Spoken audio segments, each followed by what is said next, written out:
Hello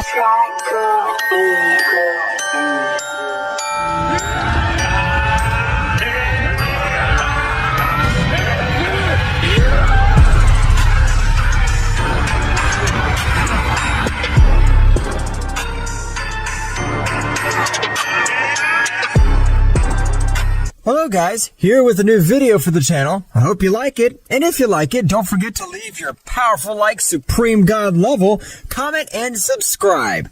Now without further ado, get comfortable. Let's begin. Millions of years ago, when the 18 universes still existed, the most powerful goddess of the 18 universes, the most powerful goddess of destruction, being also called the Megaversal Goddess, felt in love. All the gods, mortals, and even beings of great power can feel this feeling. The destructive goddess of the universe, 16 Surus, realized this. The goddess possessed incredible destructive power. Being the only goddess to beat up the great priest one day, said goddess was wandering all over the world of the 18 universes, where it would make a stop in Universe 7, to be more exact, on the planet Vegeta of the Saiyans. The goddess incredulously remained watching how these mortals fought arduously to increase their powers a little more. However, the goddess Sirius was doing it much more frequently. I must stop observing the mortals of this universe. They're not problems that concern me. At that moment, the goddess, being caught off guard, an energy attack was directed towards her, since the Saiyans were training. However, before the attack hits her, Bardock would stand in front of her. Receiving that powerful attack, the goddess Sirius was surprised how a Saiyan, without knowing her, gave his life for her. Why did you do it? The power was not going to make a scratch on me. I don't know, but I had the impulse to save you. Bardock would be knocked out. The Saiyans would approach and wanted to take him to a recovery machine. However, Sirius would refuse, and she would take him to another place, curing him with his great power. When Bardock woke up, he would not recognize where he was. Where am I? What happened? I remember. How was that girl? Thank you very much for worrying about me, but I'm fine. Apparently all your wounds have been already healed. Bardock and the goddess established a connection from that day on, becoming closer and closer. That's right, they were having too many things in common. One day the goddess would scream, Bardock, where are you? Bardock, having heard Sirius's cry, would go quickly, but his surprise was great when he saw that everything was fine. What the hell's wrong with you? Why are you screaming? Bardock, I'm pregnant. Bardock would be surprised. That's how she is, but she was very nervous. Well, what's wrong with you? I can't have children. This is against the rules. Rules? What are you talking about? Sirius began to explain that she was a super destructive goddess. Bardock was shocked. However, both decided not to tell anyone, but what they did not know was that Zeno-sama was making a revolution against the 6 more gods. Powerful. That's right. He wanted to erase them. One day, Zeno-sama sent to call the 6 most powerful destroyer gods. I have a very bad premonition of all this. Sirius, being a super goddess, she would make her son born much faster by staying together with Bardock. The child would have been born with the same physical appearance as his father. The only thing to notice was the color of his hair, which was white, and his ki could not be felt. The 6 supreme gods arrived at Zeno-sama's palace, where without warning, Zeno-sama gave a serious look. You are beings of great power. You break the balance of this entire multiverse, so I have no choice but to eliminate you. Each god was eliminated one by one. However, the goddess Sirius was powerful enough to destroy Zeno-sama's barrier, teleporting to where Bardock was. What's wrong, Sirius? You seem pale. The king of everything has tried to assassinate the 6 Megaversal gods. There's nothing we can do. At that moment, the boy named Kakarot, the name his father had given him, began to cry, shaking the 16 universes. The power of that newborn boy was so much that it even surpassed all the Megaversal gods together by uniting the blood of a Saiyan and a goddess, and it should be clarified that at the time of procreating, Sirius unleashed all of Bardock's powers. What the hell? Why is the whole kingdom at all shaking? Who is this overwhelming power? Surpass all gods with ease. The power that can be felt was similar to that of Sirius, but with a warrior essence. All the universes seemed like they were going to be destroyed by just the pressure of that power. I'll sacrifice myself. If Zeno-sama discovers our son, he'll kill him because of the power that he overflows. If you do it, I'll do it too. We're in this together. Sirius, with her great power, created a guardian. Maris, you have enough power and authority to care for and educate our son. Guide him on the path of good. Don't let anything bad happen to him. I trust you. Don't worry, God, Sirius-sama.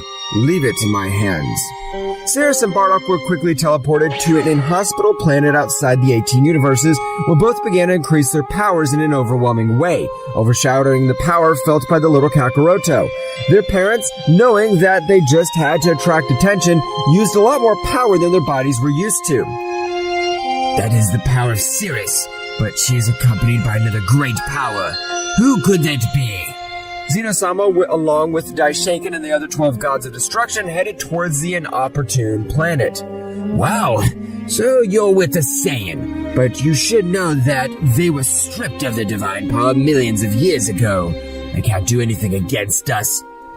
Despite being at an absolute disadvantage, we will not allow ourselves to be exterminated so easily.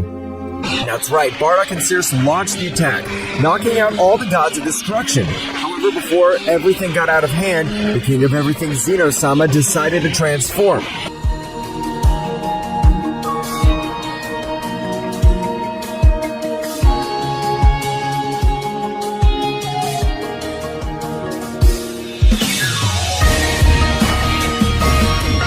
Daishaken would be having a very even battle against Saiyan Bardock, while Sirius with Zeno-sama, the clear difference was noticeable. However, this being a king of everything, he would use one of his techniques, being able to seriously injure her.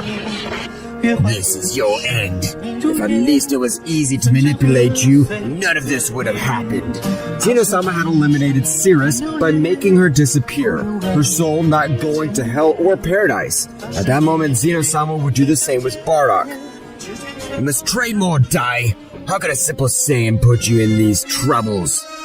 I understand, sir. I will train much harder. Daishaken would help all the gods that had fallen in battle. But what they did not know was that the true owner of the power that shook all the universes was still alive. Meanwhile, in another dimension, there were Maris and Kakarot, which at a very young age he was able to fly and master Divine Ki. Kakarot, I'm very proud of your success. Your parents must be very proud of you. Thank you very much, Maris, but I want to become much more powerful. One day, in one of his trainings, Kakarot wanted to exceed his limits. At a young age, he already mastered the Celestial Ultra Instinct. It was the Ultra Instinct, but it took it to a new level. However, he raised his power so much, being able to reach the Infinite Super Saiyan. That's right, Kakarot's power even made that whole dimension crack.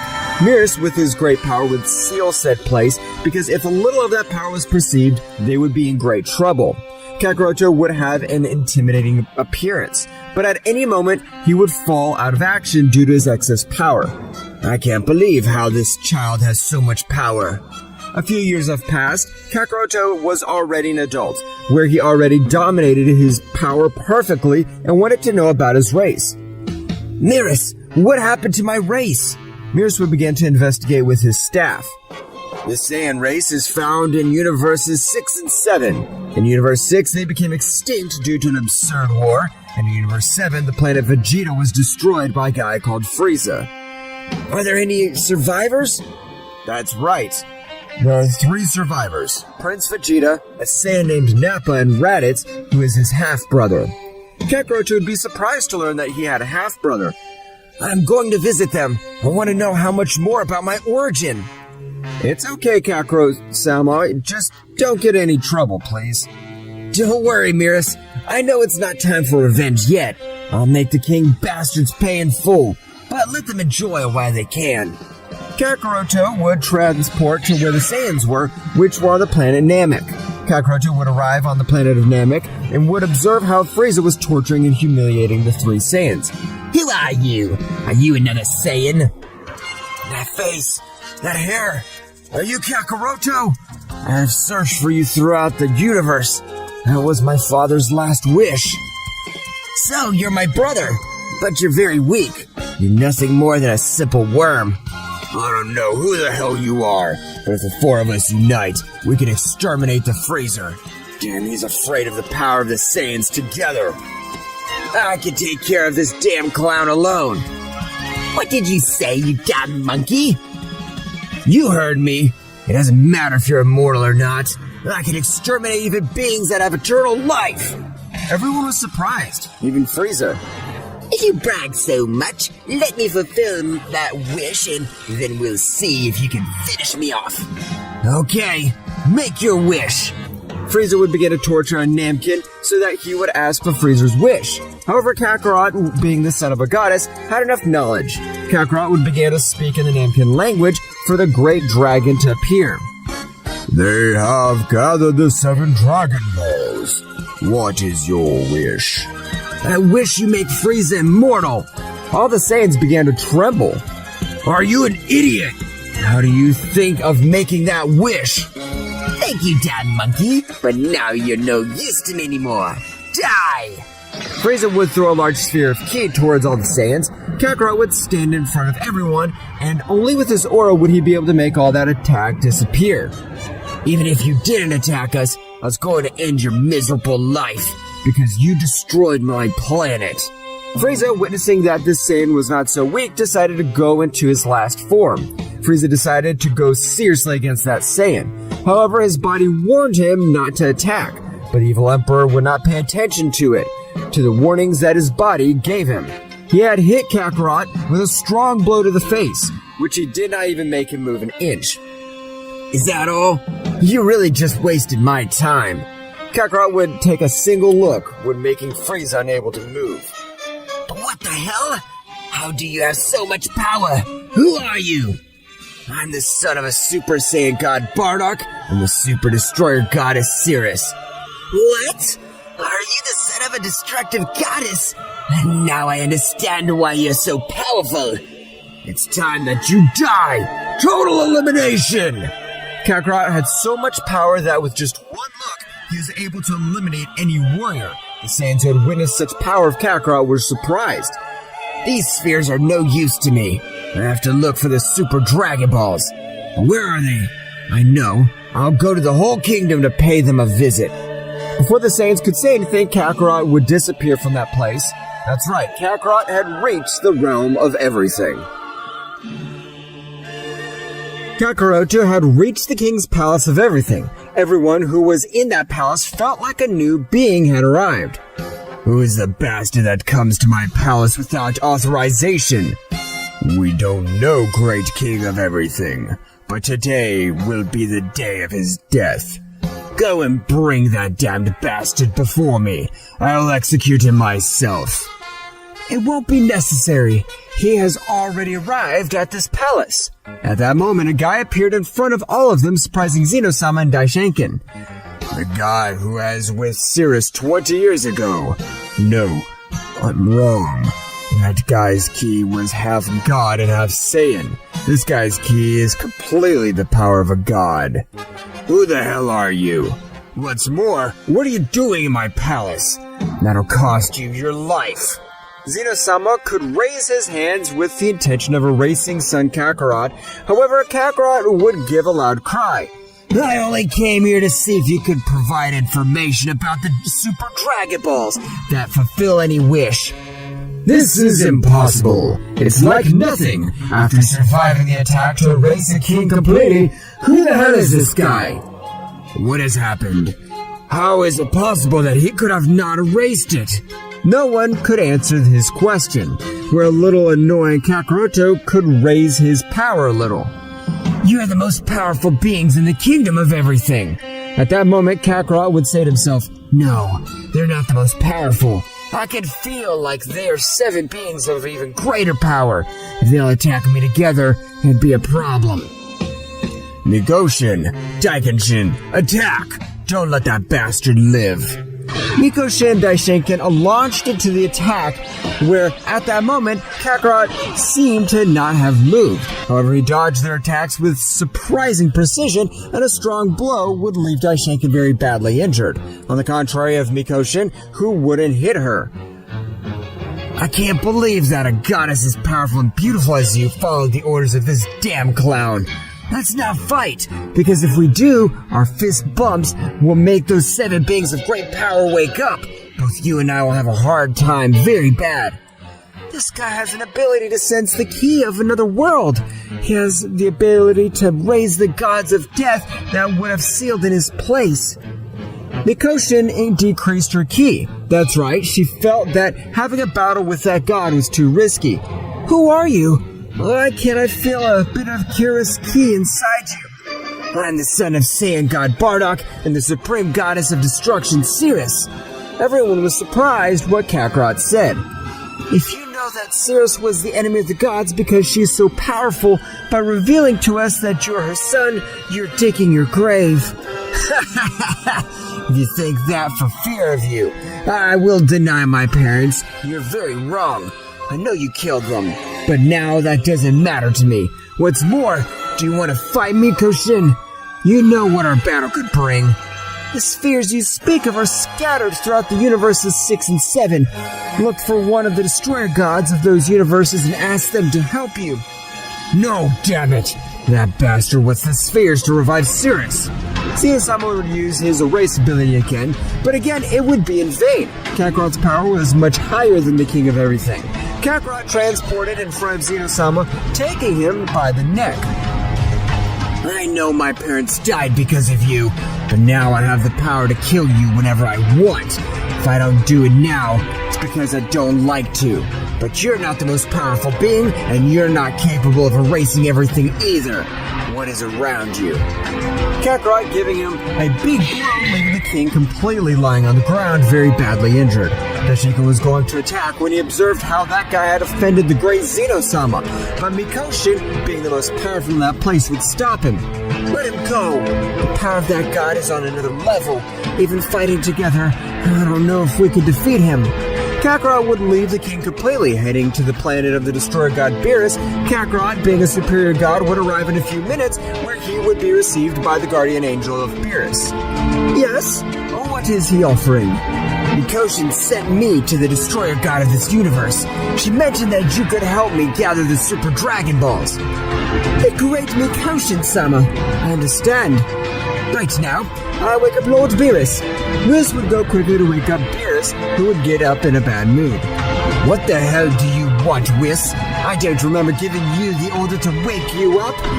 Beerus began to throw balls of energy all over the place. One of them went to Kakarot, who, with just his eyes, made it disintegrate. Beerus felt a surprising pressure on his neck. Kakarot, looking into his eyes with authority, would tell him, kneel before your superiors. Even more powerful pressure would fall on his body, which would not be able to move. What the hell is this? Why can't I move? Kakarot was approaching Beerus, which with each step raised his power a little, that even Whis was not able to move due to the pressure of his superior being. I'm the most powerful Saiyan god, and is that your way of treating me? I didn't know of the existence of such a power Saiyan god. Excuse me, my powerful god. Tell me, how can I help you? Kakarot would lessen all the killing pressure from him that was focused on both subjects. I want you to help me gather the Super Dragon Balls. The angel Mikoshin of the Kingdom of Everything said that you could help me. Meanwhile, at the Realm of All, chaos would start because Zeno-sama was not going to tolerate such behavior from a mortal. All of you, go and bring me the head of that damn Saiyan. We can't allow him to revive Cirrus. But Mikoshin would refuse, knowing the power that Kakarot had. Great Zeno-sama, we can't attack that god hastily. His power is on another level. Furious, Zeno-sama would try to erase Daishinken, but at that moment, Mikoshin would make an energy field, causing his technique to fail. Mikoshin and Kakarot were one of the few who could avoid a king's technique completely. So, they are revealing themselves. Let's see what they could do with this. At that moment, an incredible dark power was felt throughout the entire kingdom of everything. Mikoshin would take Daishinken and leave that palace at a surprising speed. That guy's crazy! How the hell does he think he's going to do with such a god of death? It cost us a lot to seal them.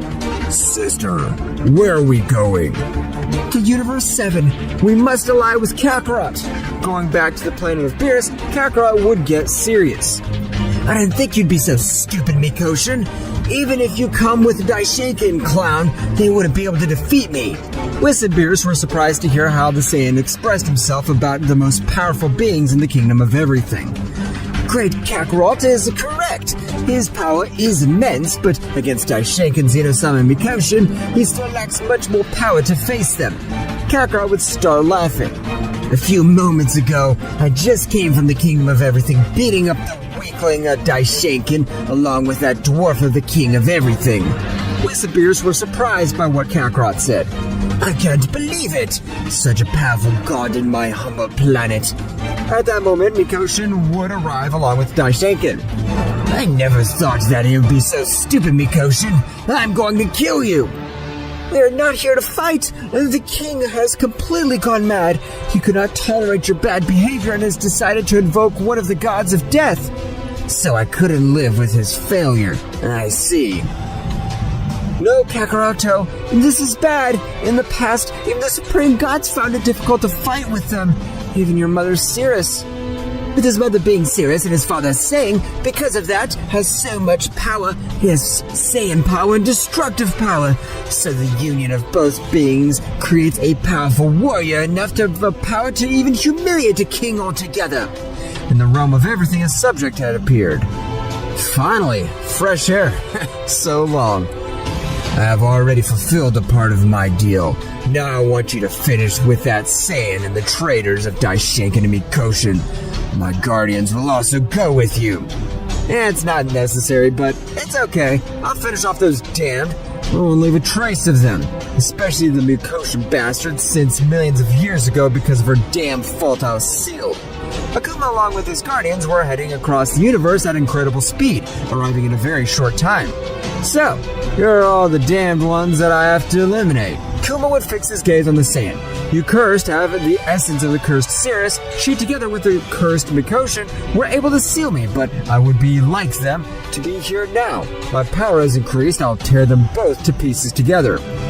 Very bad comment, Akuma. Kakarot, at incredible speed, gave him a powerful Akuma blow that would make him spit out blood.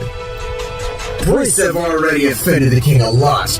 It would be best for them to give up their lives without resisting, so they will have a great life in the angelic kingdom.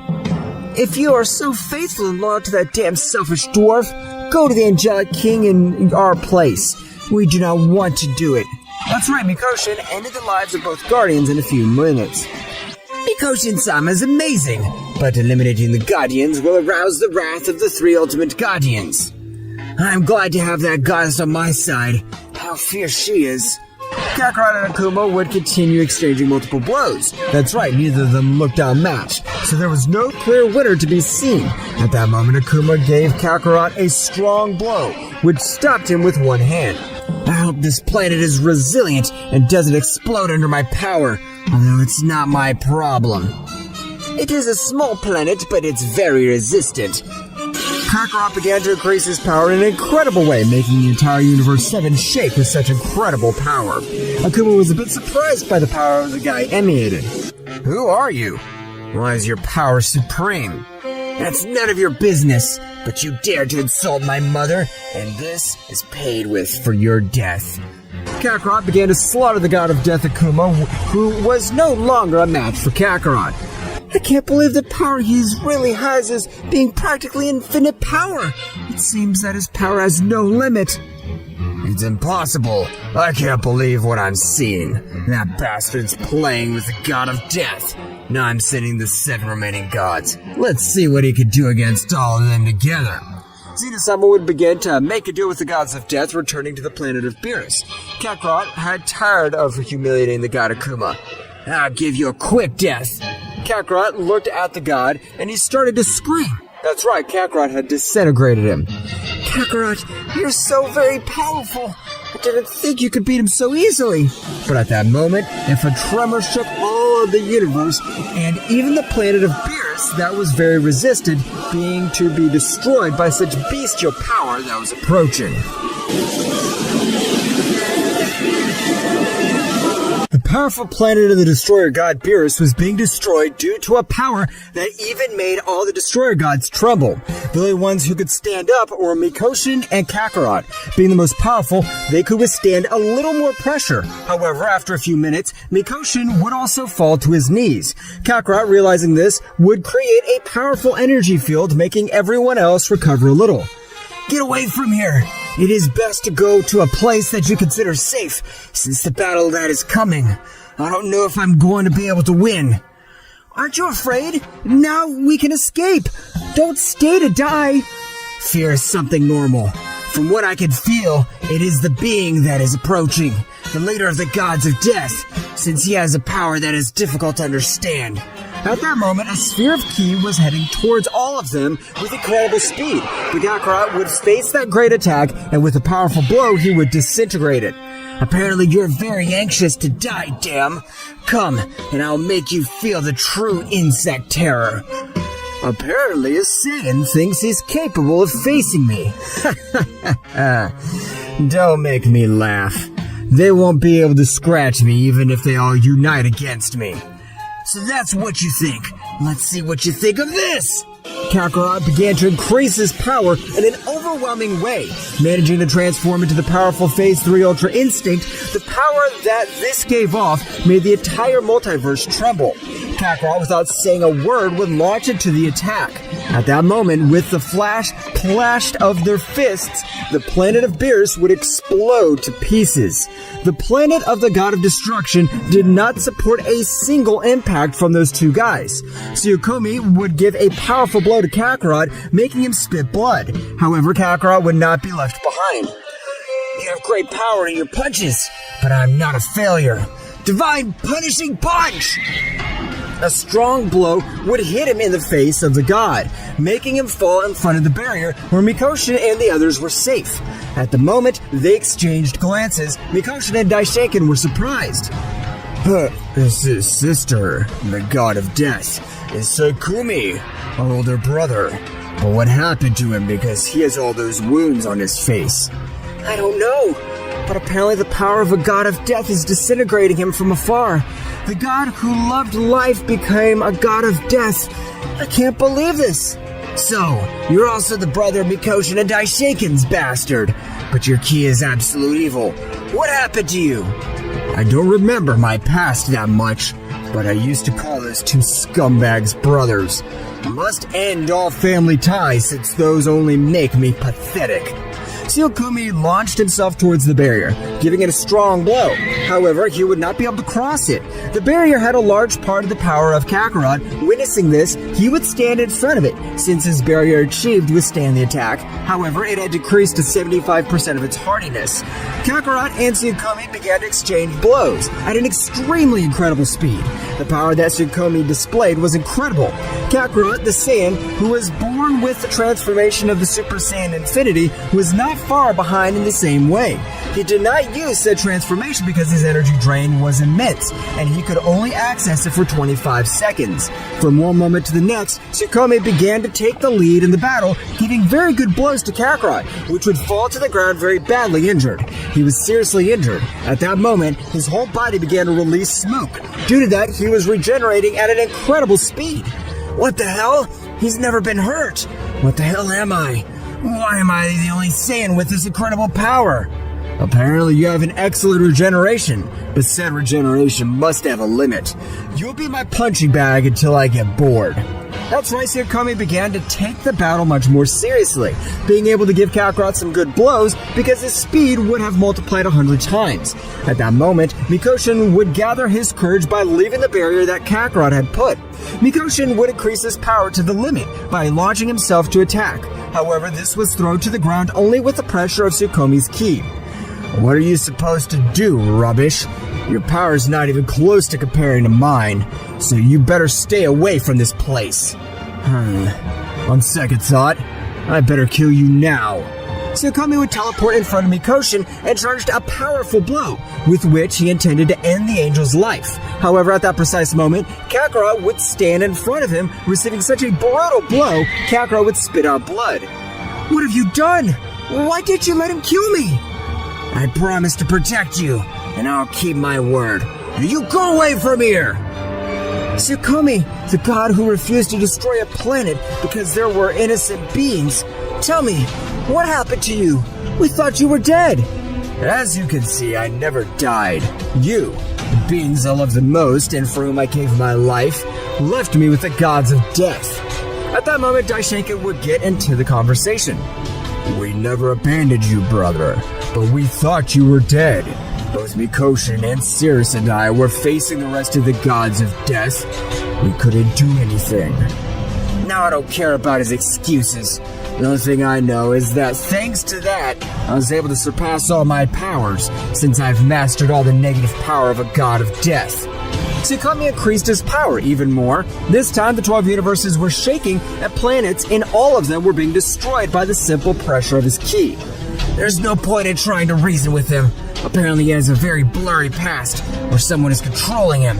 Tsuyokomi launched into the attack, which Kakarot would stop him, realizing, again, a great battle, the power of both would remain very even. Kakarot possessing the cells of the supreme god Cirrus, he was counting on his regeneration. Cirrus was a goddess who had 3 hearts, for which reason her regeneration made her seem like an immortal being, and by having a son with a Saiyan, Kakarot would always have Zenkais in battle. However, the damage that Kakarot was receiving was so much that even the healing he was about to reach his limit, Kakarot was very worn out. I have no choice. I must use that transformation. But if I don't finish it in the 25 seconds, this would be the end of us. Kakarot with all his power would hit Tsuyokomi, which would send him flying hundreds of meters through that space. Kakarot would use his teleportation, quickly arriving with Mikoshin. "Mikoshin, I'll do whatever it takes to stop this guy, but promise me that you'll revive my parents. That's all I'm asking you." But Kakarot, you can escape with us. Come, I beg you, please." "No, Mikoshin, I'll be the bait." "Take it for granted, Kakarot-sama. We'll make sure that the super god destroyer Cirrus-sama and the god Saiyan come back to life." "I thank you, priest. Now I can use all my power." Kakarot began to increase his power, causing lightning to fall all around him. Kakarot's power was so much that he was able to outshine the powers of Mikoshin and the others who were heading to Universe 6 at a surprising speed. Tsuyokomi would return, and before Kakarot passed to the Super Saiyan Infinity, he'd be able to give him a strong blow. "Damn you, blow gave me. This hurt too much. Now I'll make you feel the true terror." Tsuyokomi released a part of the king's power from the hole. "Now I understand everything. You devoured all the other gods of death, conserving all their powers and energies, and the key of Zeno-sama's dwarf disappeared because of you. You exterminated him. That useless dwarf wanted to give orders to me, a god of death." Flashback, Zeno-sama managed to make a deal with the gods of death. However, only one god would come out of the deal with said seal, which Zeno-sama recognized instantly. "Tsuyokomi, what are you supposed to do in that place? How are you a god of death? And the others? I'm the supreme god of death. All other gods live in me." "This is impossible, but I'm not interested. Now go and kill those damned." "Oh, do you, Tsuyokomi?" would get angry and approach him with a cold stare. "Are you ordering me what to do? Oh, and I'll let you pass this. Die, insect! Inverted Archai! Infernal darkness! But what have you done to me?" "What do you think? It's my own technique of erasing, only that I keep the power of the supreme being that I eliminate. You can't do this to me. If I die, we'll collide with the other multiverses. Since I am the pillar of Multiverse 4, reflects Tsuyokomi, we were called the weakest multiverse by the creator god. So, the weakest multiverse. Don't worry, dwarf. If I fulfill your request, I'll finish off that Saiyan son of Cirrus, and with the 2 insects of my brothers, and if the other kings want to test my powers, let them dare. then I will dust. Zeno-sama had died, and he had begun to form part of Tsukumi's power. End of the flashback. Kakarot and Tsukumi began to exchange blows again. However, Ultra Instinct Phase 3 was not enough. Zengoken! Various copies of it had appeared on the battlefield, where it began to increase its power rapidly. Lightning and everyone began to fall on what was left of the planet of the destroyer god Beerus. Kakarot had accessed Super Saiyan Infinity, which made all the gods tremble as a child. Due to his great power, Kakarot would appear in front of Tsukumi, and with a furtive blow, he would make him cross a few planets that were in his path. That blow hurt a lot. What the hell? Where'd you get so much power? That's none of your business. But now die! Divine Spiritual Cannon! Kakarot had executed a technique of great power, throwing it at Tsukumi. Kakarot had bet everything on his technique because if he didn't exterminate him, he'd be killed. Meanwhile, Daishinkan and the others had reached Universe 6 at the planet of Champa. Champa, to observe them, would be scared to death. Daishinkan-sama, Mikoshin-sama, how can I help you? There's no time to lose. I want to give you the 6 Super Dragon Balls that you have in your possession. It's life or death. Of course, Daishinkan-sama, but I hope you didn't think that I would make a bad wish. I only had them together in case of a critical situation arose. This is a critical situation. Daishinkan with mental power would carry the 6 Super Dragon Balls with the last sphere. At that moment, a great attack would illuminate all the universes, and everyone would think that it was Kakarot attack. However, Tsukumi was able to survive, and after 25 seconds, his power was so worn that he would return to his base state. With a simple attack, Tsukumi thought he would lose his life. Get out of there, great god Zarma, and fulfill my wish. What is your wish? I want you to bring the family of the Saiyan Kakarot. The eyes of the dragon would shine, appearing in front of everyone, the supreme god Cirrus, and the Super Saiyan god Bardock. The goddess Cirrus and Bardock had appeared in front of everyone present, leaving the goddess a bit surprised. The one who's going to revive us was supposed to be Kakarot. What's happening? However, the voice of the great god Zarma would take her out of her thoughts. I have fulfilled his wish. Now I'm going to retire. Great god Zarma, before he leaves, can you tell us what happened to the Saiyan Kakarot? That Saiyan is very powerful. Existence that could hardly die because he's the son of the super destructive goddess Cirrus, the Saiyan god. At this moment, he is on the verge of death, but in a few days he will be 100% recovered. The Super Dragon Balls spread again through the universes 6 and 7. However, at that precise moment, a strong tremor would make the 4 universes tremble. That's right, Multiverse 2 would have collided with Multiverse 4 of Zeno-sama. Mikoshin would quickly approach Cirrus. What are you supposed to do to us? Are you going to kill me again? At least let me see my son. Didn't you pay attention to what the great god Zarma said? Kakarot is on the verge of death because he faces a god of death. What? My poor son! I don't have to go to his rescue. At that moment, Bardock would have a vision where he would observe Kakarot fighting against a warrior with a peculiar appearance, since he looked like a demon. Don't you worry about it, Cirrus. Kakarot will soon recover and will make all the multiverses tremble because of his great power. That reaction, is this man able to see the future? Well, that doesn't matter. Cirrus, now, what I need is your power. The god of death comes instead, and I need the power Mikoshin would create a pentagram with which it would break the seal that retained of all of Cirrus's power. Cirrus raised his power at once. Meanwhile, very far from that place with Tsukumi, this would be said. This is Cirrus's key. I can't make a mistake. So those bastards managed to bring her to life. And it'll be the same result. They won't be able to do anything against me. Tsukumi began to head towards them at incredible speed, returning with the others. Cirrus would get serious. If you decide to remove my seal, that means that you are in a very desperate situation, since you know that with my unlocked power, I'm capable of killing you. I apologize for 20 years ago, but really, we were just following orders. That doesn't matter anymore. I can feel a disgusting key approaching. If that guy was the one who hurt my little Kakarot, I'll exterminate him myself. Even with all your power, I don't know if you'll be able to face it, so I'll bet everything. Divine Seal Annihilation! A new pentagram would appear under Bardock's feet. What are you supposed to do, Mikoshin? If we want to have at least a small chance against that god, we must give everything. Bardock's power had been sealed millions of years ago, beginning to flow through all his veins. It was even greater than the power of Sirius unlocked for him at that time. Bardock would access the perfect Ultra Instincts Phase 2. The power of Bardock was surprising. How could Kakarot not be a great warrior if his parents were monsters?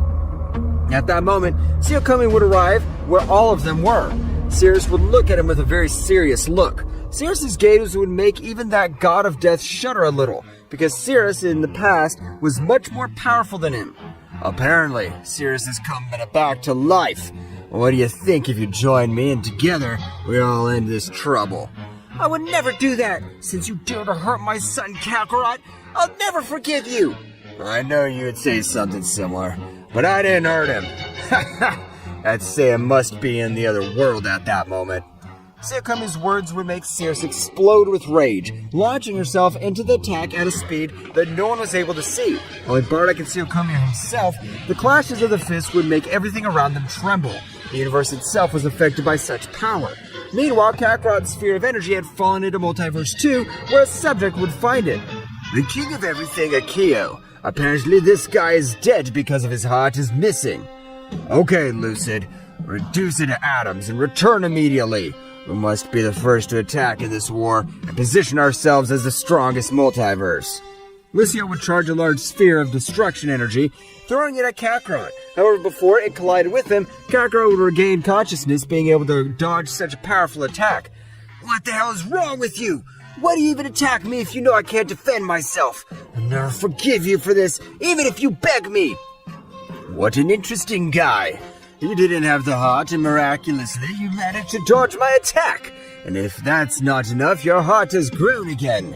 Akio, who was in place observing everything that had happened from the crystal sphere, would be a bit astonished, because the power of said subject did not lose any of that as a warrior. I want you to defeat him and bring him back. He will be an important piece in our hunt across the multiverses. As you order, sir. Lucio and Kakarot began to increase their powers. However, the only appearance that changed was that of Kakarot, which had gone to perfect Ultra Instinct because their energies were not yet 100%. Both began to battle, making them tremble the entire Multiverse 2.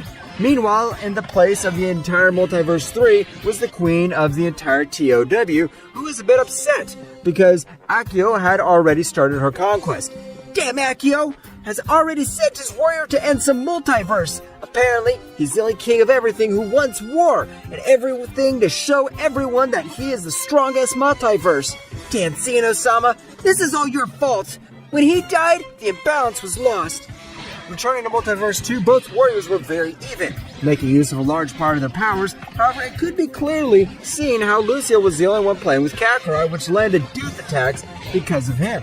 This was not a game. At that moment, Lucio was able to give him a powerful blow, which would make him fall to the ground almost unconscious. Kakarot could not move. However, at that moment, he observed in his mind a being identical to him. I didn't think they'd defeat you, my son. You're born with a power that even made kings tremble. Watch this. Bardock would go to a transformation never seen before by Kakarot. This is Super Saiyan kills gods, or destroyer of kings. Kakarot would never have seen his father, however, the similarity was too much. So you're my father. Apparently, Mikoshin, if I manage to bring them to life, thank you, Dad, for this transformation. I'll not die. I trust you, son. Kakarot would come to his senses, beginning to fight with a demon named Lucio. However, at that moment, Kakarot began to increase his power in an incredible way. That's right, Kakarot would manage to become the Super Saiyan Kills God, but he would call it Super Saiyan Purple because his hair, as well as his aura, which would turn purple. However, he was much more powerful than the Super Saiyan Phase 3 Ultra Instinct, but he will still be below the Super Saiyan Infinity. So you hid your much more power. Let's see what you can do now. However, from that moment to the next, Lucio received injuries all over his body from him falling to the ground very badly injured. He had been hit to such an extent that he was even bleeding too much. Lucio, are you alright? You must use all your power if you want to defeat him. Who the hell is that guy? No, don't defeat him. Eliminate him. We'll see how we conquer the other multiverses. As ordered, sir. Akio would say to himself, this is a lot of coincidence. Just when the 4 multiverses collided with each other, a warrior falls into our multiverse. Maybe a strategy from other multiverses, but no. They're weaker multiverses to start conquering. This doesn't make any sense. Lucio would have increased all his power with which he was ready to fight with a Saiyan. That's right, he was confident due to his power that he possessed. At that precise moment, Lucio would hit Kakarot with all his might. But his surprise was great when he realized that said blow would not make him even a single scratch. Is that all? I gave you enough time to raise all your power. Apparently it was a waste of time. Lucio would continue to hit him, which Kakarot did not dodge. He wanted to show him the difference in power. Meanwhile, in the Kingdom of Everything, Akio was very surprised. That being is going to kill Lucio. I must go to his aid. Akio, with maximum speed, would go to the aid of Lucio. When he arrived, Kakarot was about to hit the final blow to end his life. However, Akio would hold Kakarot's blow with an overwhelming force, and give him a great blow with which he would go back a few meters. Lucio, get out of here. Go to the palace and recover all your wounds. You don't have enough power to kill this warrior. I'm sorry, my lord. It's my first defeat, but I've let you down. Lucio would go to the king's palace completely. He no longer had enough energy to continue fighting with that being. Before we start the battle, tell me, what multiverse do you belong to? And what are you supposed to do here? Kakarot wouldn't understand anything the guy was talking about. Multiverse? What are you talking about? I was fighting with the god of death, and I was defeated. At the moment of a sphere of ki was thrown at me, I fell in that place, collapsed, and was on the brink of death. So, it was just a coincidence that this being fell into our multiverse.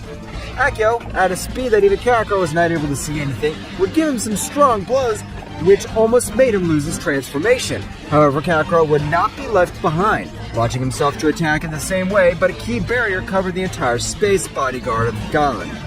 The barrier was forged with 50% of all my power. If you want to just hit me, you have to overcome 50% of all my power, which is impossible for a Saiyan like you. It's very risky, but I hope it helps. Kakarot would launch into the attack, but in each exchange, the blows, the only one who received damage was him. That's right, Kakarot's power was not enough. However, what he wanted was the regeneration of his wounds, and thanks to his Zenkai Z's increase, after a few moments of the battle, Kakarot's illogical plan would work, managing to hit the king of everything, Akio, with a strong blow, who would get so angry that he began to massacre Kakarot. Let's see how much you can regenerate your body, damn Saiyan. Akio began to torture Kakarot until he was knocked out. Akio would take him to the kingdom completely because he had a plan with said Saiyan. Meanwhile, with Tsuyokomi, this as well as Sirius, Mikoshin, Daishanken, and the fusion of the gods and angels was very injured. I must admit that with a divine ki, they are more powerful than me. But how about this? Tsuyokomi would expel unpleasant ki. Death could be felt and said. Tsuyokomi had access to his ki of the god of death.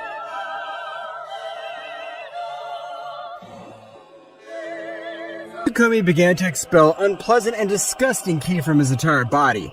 The power that it gave off was disgusting since it could feel like it had killed hundreds of thousands of living beings.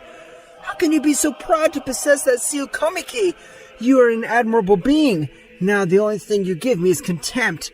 This is the power of a god of death. I hope and you are prepared to die. You're correct with my divine ki. I'm not an opponent for you. But let's see if you are now able to face me. At that moment, Tsuyokomi began to fight for everyone at once. That's right, his power was so much that he had no difficulty doing it. However, at that precise moment, Bardock would step forward. I hope you don't mind. Now I'll join the battle also. No matter. The insects that come together, their efforts will be in vain. Even I hadn't even noticed your presence being so weak. I had much more important matter to worry about insects like you. Annoyed, Tsuyokomi would dodge those he was fighting with, and at maximum speed he thought of giving Bardock a powerful blow. But he'd be surprised because Bardock had the power to stop the blow centimeters from touching his face. How can an insect be able to withstand a blow from me? You are not fighting with any fans. You're fighting with the god Saiyan. Kakarot, that's why he's so powerful, both because of his father and his mother. From both genetics, he draws incredible power. This can't be possible. I was much more powerful than Bardock. Bardock would give him a great blow, sending him flying a few meters, and he'd stand on the other side of the gods. Although I hate to admit it, I don't have the power to defeat him alone, so I'll need your help. At that moment, a battle would decide the fate of the multiverses. 4 would begin. However, despite these having greater allies, the god Tsuyokomi could do the unimaginable. He was capable of fighting against all of them. In turn, however, it was taking him a long time to do it. Meanwhile, returning to Multiverse 2, the king of everything Akio would have taken Kakarot to his palace, throwing him where Lucio was. What am I supposed to do with it, my lord? Immerse him in demonic blood. He'll be a great ally for our conquest. At that moment that Akio was about to be submerged, Kakarot ejected an unimaginable power causing hundreds of planets to be pulverized. Kakarot had gone to Super Saiyan Infinity. You really must call yourself a king at all. You don't conquer at all to Zeno-sama's dwarf. Zeno-sama? I can't believe it. You're the weakest multiverse. So it was you who killed him. It wasn't me. It was the god of death. But that doesn't matter. I'll finish you off in this damn place. Kakarot at an extremely incredible speed gave him a great blow that even the second most powerful god, Akio, had felt pain. Akio, feeling so much pain, he could not contain himself and would launch a strong blow that would break his neck. I can't believe that simple blow from a pathetic Saiyan had caused me so much pain. I won't forgive you. Today will be the day of your death. Or not. You really will be a faithful servant. Akio would be surprised to witness how the Saiyan would stand up despite a great blow, and this would make his neck return to normal. This was thanks to his great regeneration. That blow almost knocked me out. Can't believe the power of this guy. It's been over 1,500 years since I've unleashed 45% of all my power. But apparently, I want to beat you. I have no choice but to do so. Akio began to increase his power in an unreal way. The power that he released was spreading through the 4 multiverses, even reaching the multiverse where everyone was fighting. Whose overwhelming power is it? I feel more pressure if his ki crushed me. Tsuyokomi would also be a bit surprised. However, he didn't notice it. How low the super goddess of destruction Sirius has fallen. Are you afraid of that pathetic divine power? But at that moment, Sirius would send him flying with a strong blow. I swear I'll kill you, insect. Meanwhile, in Multiverse 3 with the Queen of Everything Tawa, she had felt the battle that said Saiyan had with the Demon of Multiverse 2 since the past Akio had already sent his maniac fighter to finish off beings of great can. This will be incredible to stop. We must unite with Ryoma to be able to beat Akio. But at that moment, Toa would also feel the incredible battle that was taking place through Multiverses 4, being a little surprised, since the level was incredible and her power was far from even comparing to the power of Zeno-sama had. Very great powers are fighting in the multiverses of Zeno-sama.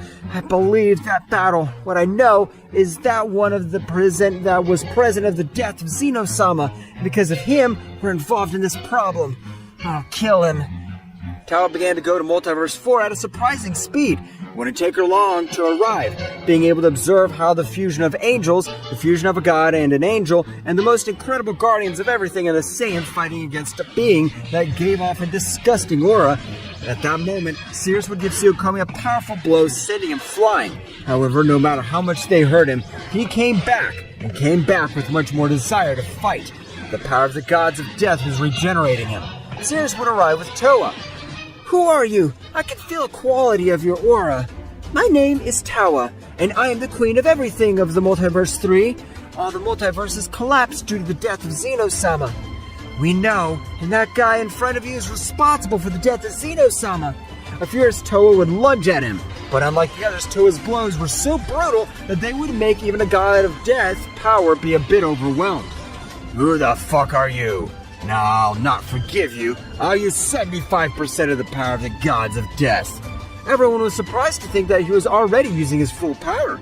At that precise moment, the universes of different multiverses trembled with such bestial power.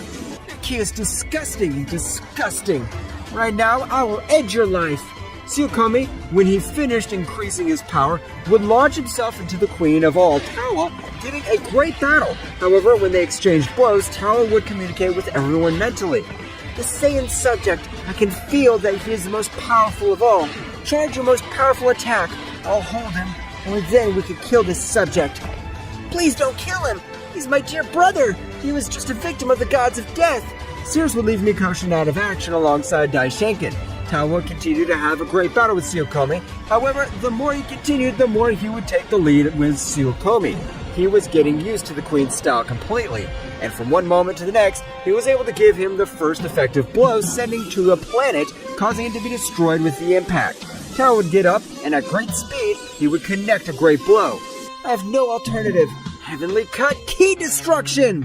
An energy sword was about to hit Tsuyokomi's heart. However, he was able to move a few centimeters, being able to dodge such a powerful blow.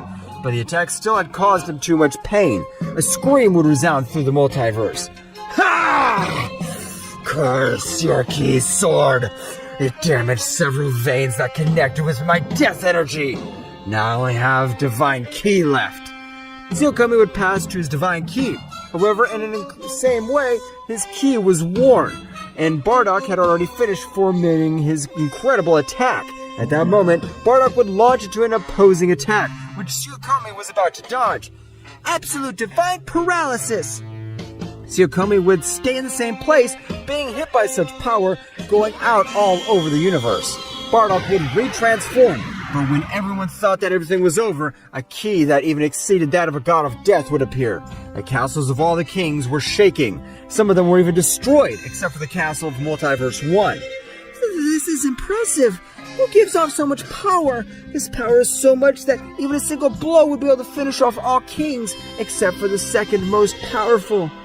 This can't be. Apparently Kakarot has fallen into the path of evil. Our son Bardock. Now what will we do? Tao would remain the Saiyan that he was facing off against, the demon of Multiverse 2. This cannot be true. That Saiyan's power was great, but not that much. Now he is at the level of a king of everything. No matter how much he changes his ki or becomes aggressive, he's my son, and I can recognize him in one way or another. At that moment, Mikoshin would wake up, realizing that his sister Tsuyokomi was no longer in that place. They really have murdered my brother. I can't believe it, you Cirrus! You knew that he was a good god! But tell me, if Kakarot became an evil being, would you also murder him? Cirrus would be speechless, because she would not be able to end the life of her own son. However, Bardock was much more thoughtful and was not intimidated by these types of comments. If he decided to join the wrong side, we'll beat him up. I'm afraid that will be incredible. If beings like us approach said subject, his aura would be able to reduce us to atoms. Returning to Multiverse 2, Akio managed to defeat Kakarot using 45% of all his power, and this with a strong blow sent Kakarot to the Sea of Demonic Blood, which had the purpose of obeying everything commanded by the King of Everything of Multiverse 2 and release all the hidden power that its bearer possesses. At the moment of leaving, Kakarot had come out with an intimidating look. That's right. His hair was red like blood, just like his eyes, and the power he gave off was so much that it made everyone rumble. The multiverses at the time of this, leaving there was no one in the palace because the god of death Tsuyokomi had fallen on the planet close to that of Multiverse 2, and Akio together with Lucio went to see who it was. This guy is on the verge of death, but I can feel a great Lucio power. Just take him to the demonic sea. As ordered, sir. By the time Lucio was about to leave, an incredible pressure had appeared in that entire place, leaving even Akio surprised. Whose power is this? I could feel him at my back. Akio would launch a powerful blow only to watch as this guy would have would parry his blow with a single finger. Sir, excuse me if I scared you. I didn't mean to, but I must thank you for all this power. Look how strong I am. Kakarot would expel part of his power, making everything around him tremble. It's no longer just full multiverses, but he would make the entire Omniverse tremble.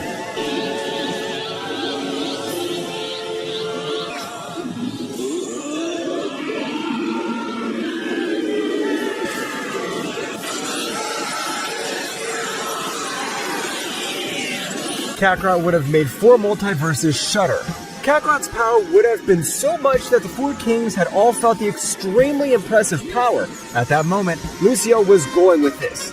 Even though you are one of us, you must show respect to your superiors. Kakarot would put on a serious look, and his imposing red eyes made him look like a terrible guy.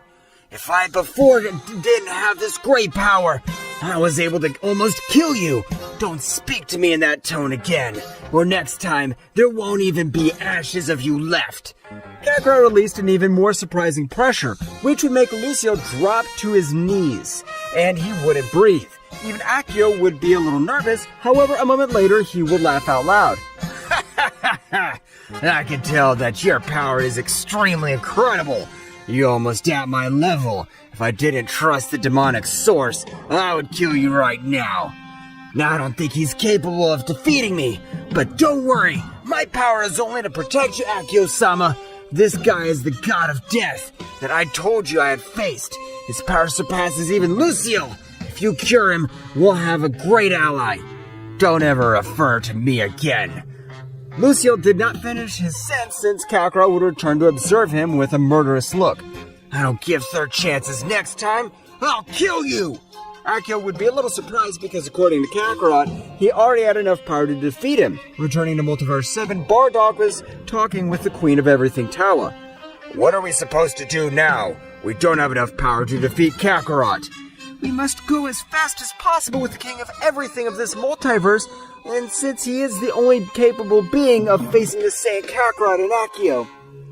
Okay, we'll go with you. Everyone present would leave the place, flying at a great speed to Multiverse 1. Return to the palace of Akio, he would throw Tsuyokomi into the demonic source, which would also raise his power in an amazing way. His power would have elevated inordinately. However, it was still below the power of Kakarot. Why didn't my power rise higher? I'm a god. How is it possible that the source has given a greater power to a mere Saiyan? The power of the source is not giving you unlimited power. All it does is unlock your hidden power. In other words, it speeds up that process, which means that in a few years, Kakarot's going to get that monstrous power. Tsuyokomi would be a little annoyed and scared at the same time, but the voice of his king would take them out of their thoughts.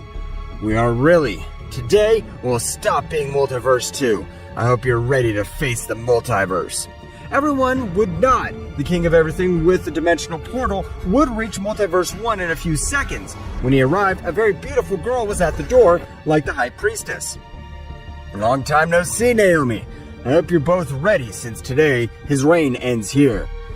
That would be impossible for you. None of you have enough power to face the powerful King of Everything, Ryoma. I want to see that. Get out of there, Ryoma. Come and show your face. At that moment, a pressure would fall all over that place. The power for Ryoma was getting closer, and with just his pressure, everyone present would know that he was a being of great power. Long time no see here. Why don't you come to my castle and have a tea? Stop playing games, damn. We're here to be the most powerful beings in the multiverse, and this time we'll succeed. You continue with what you did 1,500 years ago. You don't have enough power to defeat me. It's not your fault that the Creator God created me with so much power. If you don't come in a good way, better get out of my multiverse before I give you one beating. That's what annoys me about you, damn. You underestimate us. You think that we're not a match for you. However, at that precise moment, Akio would launch himself against Ryoma, starting a great battle, which seemed even. Tsuyokomi, having not raised his power as much, had a hard time keeping up with them. It's amazing how Akio-sama is at the level of that King of Everything. No, that guy will kill Akio, because he's putting pressure on him with his defense. The more Akio-sama attacks, the more ki wears out, while that guy's ki hasn't diminished at all. Lucio at the moment would attack Naomi. However, with a few blows, she would leave him on the verge of death and very badly injured. The most powerful demon in the multiverse, too, was defeated in approximately 30 seconds. You're nothing more than simple fans. You better go before you die. You're not being serious. You haven't tested my power yet. Kakarot would launch into an attack, beginning to exchange a few blows with the priestess. Returning to the confrontation of Akio and Ryoma, both seemed evenly matched. However, Akio was not being able to dodge a furtive blow which would send him to the ground. Ryoma would notice that his wife was facing a Saiyan and had already defeated a demon. This won't end well for you here. You've already lost one of your allies. They won't be able to do anything against me. I hope that woman was power enough to face Kakarot, or else she'll inevitably die. Akio, you better than anyone know the overwhelming power of Naomi. She will not be defeated by a simp. At that moment, Naomi would pass through the middle of both of them. Naomi had been sent flying with a strong blow, drawing back some blood from her. Kakarot was approaching at incredible speed to continue her attack. However, Ryoma would teleport, and with a serious look, I would tell him, "If you hit Naomi again, this time I'll end your miserable life." "Thanks, Kakarot. You were able to see this damn Furious, the king of everything who doesn't care. He has a weakness, and it's that damn Kakarot. Kill her." Ryoma, at that precise moment, would throw a sphere of ki into Akio's heart, where before it hits, Kakarot would stand in front of him receiving the attack. However, it would cost nothing to regenerate his body. Apparently, I was about to die, and I wasn't able to realize it. Thanks, Kakarot. You are much more powerful than Akio. Why do you hold back and not use all your power? Don't say stupid things, as a Saiyan will make you more powerful than a king of everything. So you realized I didn't use all my power because my power exceeds his. I don't want him to feel bad. So he affirms it. Apparently he's not using all his power. This is the worst humiliation of my life. Kakarot, if you're more powerful than me, it's fine. Release all your power and finish off that down. As you order, Akio-sama. Kakarot expelled all the power of him accumulated from him. That's right, Kakarot's power was much more than even the mighty king of everything of the Multiverse 1 began to smile. This is what I wanted as a battle, where I can use all my power. Our battle will be legendary. Ghostly steps. Ryoma would move at a speed that even disappeared for Akio and Tsuyokomi. However, everyone was surprised when Kakarot would say, "Ghostly steps!" So by just seeing me using it once, you're able to use it. You are a really powerful being. Both subjects would begin to exchange blows at an incredible speed, because not even Naomi could clearly see what was happening. Meanwhile, with Toho and the others, Toho would stop halfway. "It's too late! Ryoma's fighting with another king altogether, but he doesn't know who he is, because he's not Akio's ki and Zeno-sama's dead." Cirrus, that dark power, is that our own son? "That's right, Bardock. His power is even greater than that of the god of death." No, this can't be happening. Ryoma's fighting against another king. "No matter what ki my son has, I'll always recognize him." Returning to the battle, no warrior could be seen. However, at that moment, they would both appear. Both were with their clothes a bit warm. However, Naomi would be surprised. "Is that blood? The most powerful king has shed blood. I can't believe it." You're a worthy opponent, but you still need much more power if you want to defeat me. I say the same. At that moment, they began to exchange blows again. How is it possible for two guys to have such fighting power, if not even beings of our level are capable of observing them?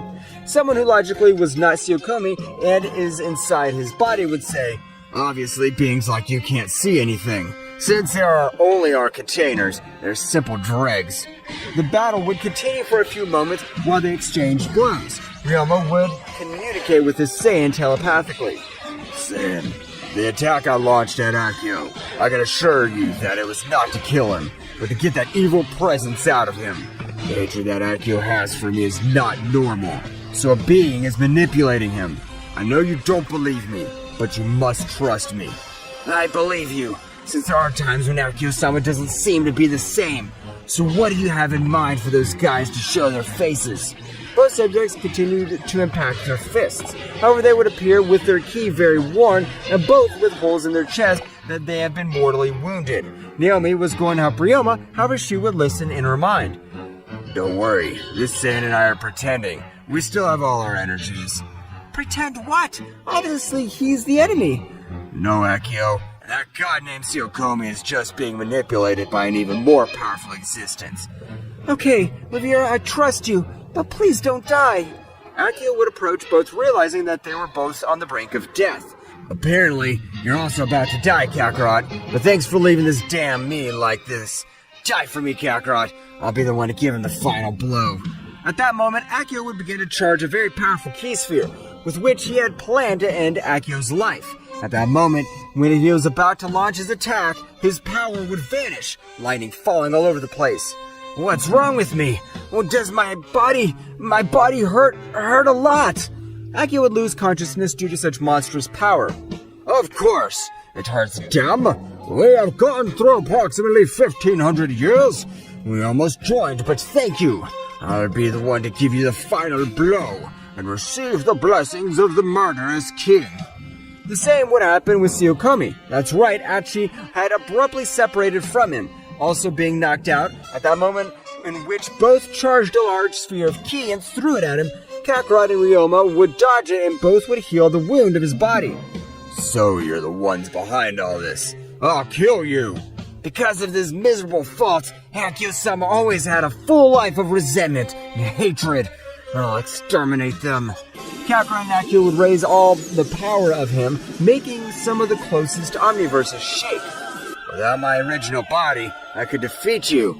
Now you'll be crushed. Rather, between the two of us, we'll crush them. Achi and Rek would also release a sinister power, making everything around them tremble.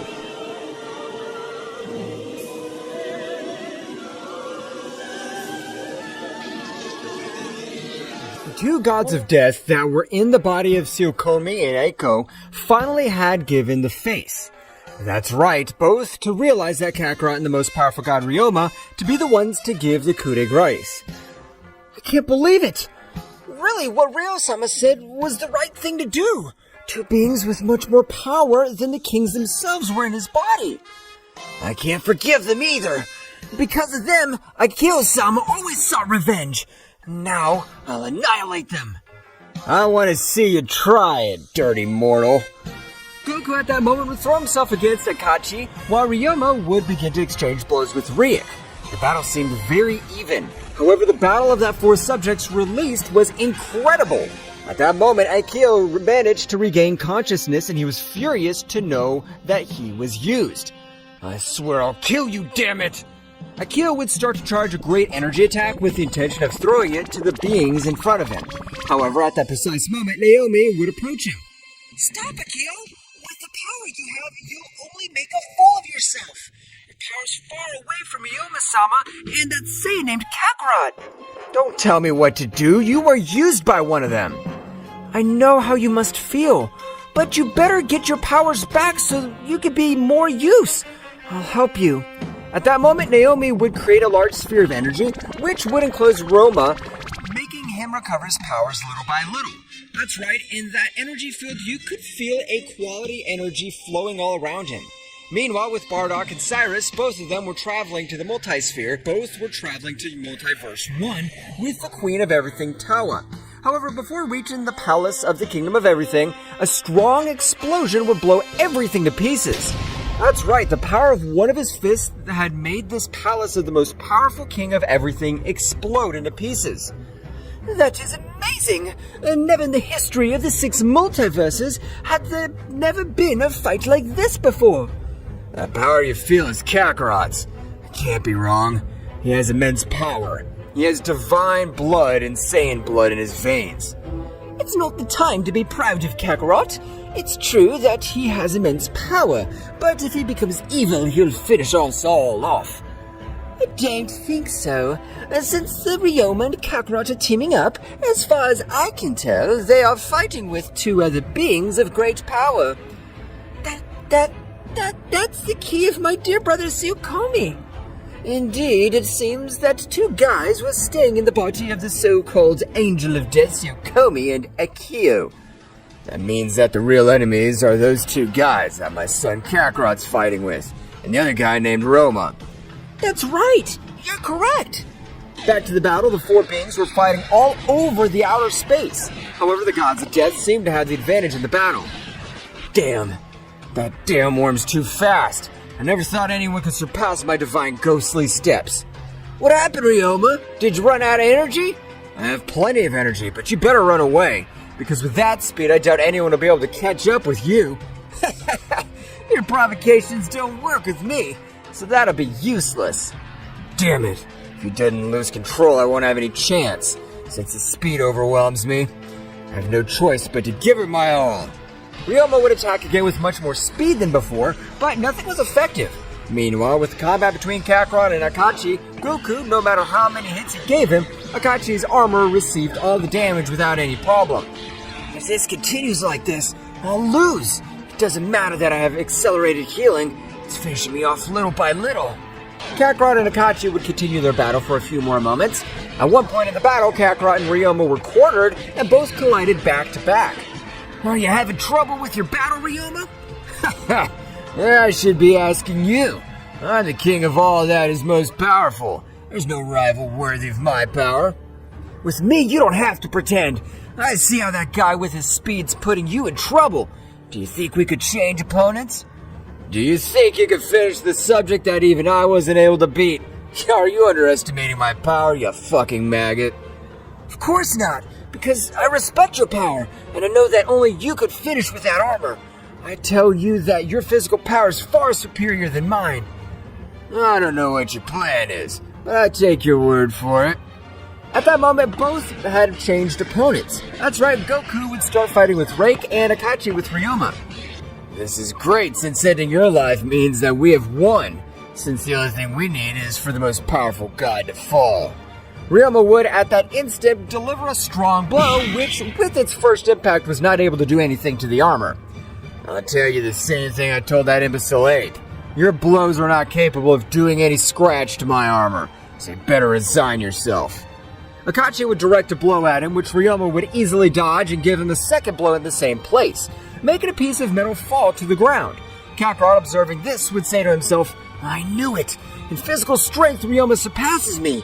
Now I must do my part of the deal, and I must be able to fight this guy with my speed to the max. Reik at that moment would begin to hit Kakarot, who was doing everything possible to defend himself, but it was useless. That's right, the power of his enemy did not surpass him. Moreover, his blows were much weaker than those of Tsuyokomi, but his speed was so much that he managed to cause damage by hitting him in the same place hundreds of times. Kakarot at that moment would manage to dodge a blow from Reik. I already let you hit me too much. Don't you think it's my turn to attack? Even if you want to attack, you won't be able to hit me. No one's been able to do it. Kakarot at that moment would create a few clones, making them move all over that place. Kakarot at that moment began to take his body beyond its limits. That's right, the power of Kakarot emanated was so much that it would even make everyone present tremble.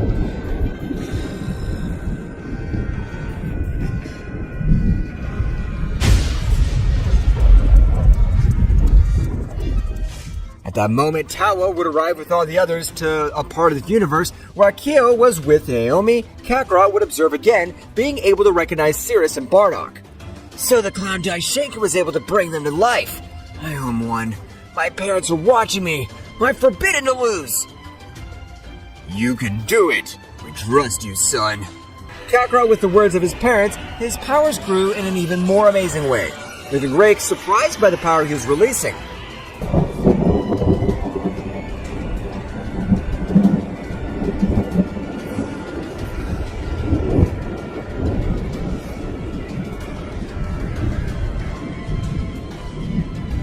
If you increase your power like this, you'll never be able to hit me. You'll be so heavy that you won't even be able to move because of the excess energy that your whole body supports. Don't think I'm just an amateur. You're fighting someone who knows all the weak points of your body. So this will be the end of you. Kakarot, as if it were lightning speed, moved at an impressive speed, which Reik was the only one able to see. But in spite of that, he was not able to dodge a strong blow that had been directed towards his whole face. That's right, the blow had been so powerful that he had even sent him flying a few meters backwards. Kakarot, without giving the time to recover, began to massacre Reik. With each blow, felt that this guy was taking his life. Since Kakarot's power was much greater than his, at that moment Reik was able to dodge one of his blows and take some of the distance to recover. You bastard! You almost killed me! I swear I'll annihilate you, you demonic flash! Reik's speed had tripled, giving a beating to Kakarot. Meanwhile, with the battle of Ryoma and Akio, Ryoma had been able to destroy all his armor, and this time, at the moment of impact with his fists, he was able doing a great damage. However, Akio at that moment would give a big laugh that would resonate throughout the empty universe. You weren't able to defeat me in time. My brother now uses the demonic flash. He'll defeat that Saiyan in the blink of an eye. I doubt it very much. He was the only one who came up with his plan, so I'm sure he won't die as a pathetic warrior. And above all, his parents are in this place. Ryoma was still beating Akio, who was no longer able to defend himself. Meanwhile, with Rake and Kakarot, Kakarot had been left on the verge of death, because Rake's speed had increased so much that even Kakarot was not able to see anything. If you remember the warrior to hit me, even if you were to die here, I'll always remember you. Rake would throw himself against Kakarot, piercing him with a single blow. That moment, a scream would sound throughout the place, leaving Ryoma just as surprised. Kakarot! No! Seriously, I apologize for getting you into this trouble. I swear I'll give my life so that your sacrifice will not be forgotten. Now that I have finished with this insect, the next ones would be you. But first, I'll help my brother to finish the life of that damn scum before he causes more problems. At that moment, Rake would try to pull out his arm out of Kakarot's body. It'd be impossible. That's right, Kakarot's body had imprisoned Rake's arm. I knew that dodging that last blow would be impossible, so I decided to take it. I knew you didn't have the power to end my life. Your power is inferior to mine. This can't be happening. I pierced your heart. Every being dies when its heart's destroyed. What the hell are you?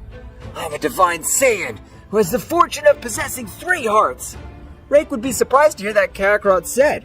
At that moment, Kakarot would charge a big hit.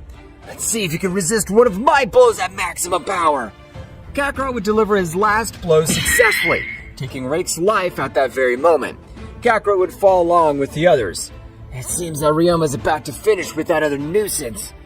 Ryoma at that instant would give him a fury of blows, and before Akachi can recover, he would throw a large sphere of destructive energy at him, reducing him to mere atoms. However, when Ryoma was about to get to everyone else, a slingshot of energy would pierce Ryoma's chest. What the hell? Where the hell did this attack come from? At that moment, 2 more beings would appear from a portal. But unlike Akachi and Rake, the power of these 2 subjects was overwhelming. So much so that it would cut off the breath of all the beings that were there in that place. Kakarot at that moment would enclose everyone in a sphere of energy. Kakarot, what are you supposed to do? The most powerful king must not fall in battle. Take care of yourselves. Kakarot would send them flying with a special technique, and at that moment, he would begin to increase his power in a surprising way.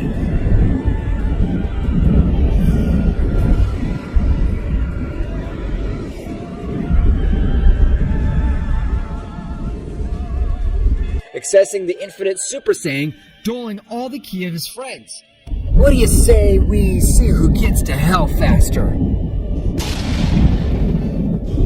Kakarot had accessed Super Saiyan Infinity, while his friends were flying all over the universe at an astonishing speed. Damn it, I'm not able to help my little Kakarot.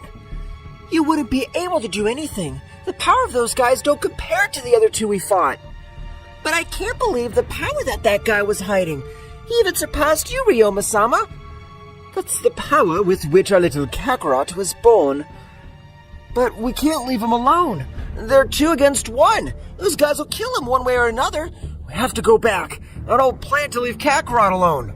However, Akio, at that moment, he would faint again. That's right, the god of death had consumed a great part of his vitality. For the moment, we should look for a safe place to protect ourselves. I have an idea. We could go to my palace. No, it's a terrible idea. If those guys finish with Kakarot, the first places they'll visit will be the palaces of the kings of everything. We'll be easy prey. We could go with my brother Daishenkin.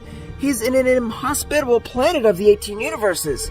I think that's a great idea. We must recover as fast as possible to be able to help Kakarot. I swear that your sacrifice will not be in vain. Bardock would grab Ryoma by the neck, furious. My Kakarot is not dead yet. I'm sure he'll come out alive. Returning to the battlefield, the 2 opponents would stand in front of Kakarot. Because of you, we have lost Ryoma, the king of the most powerful everything.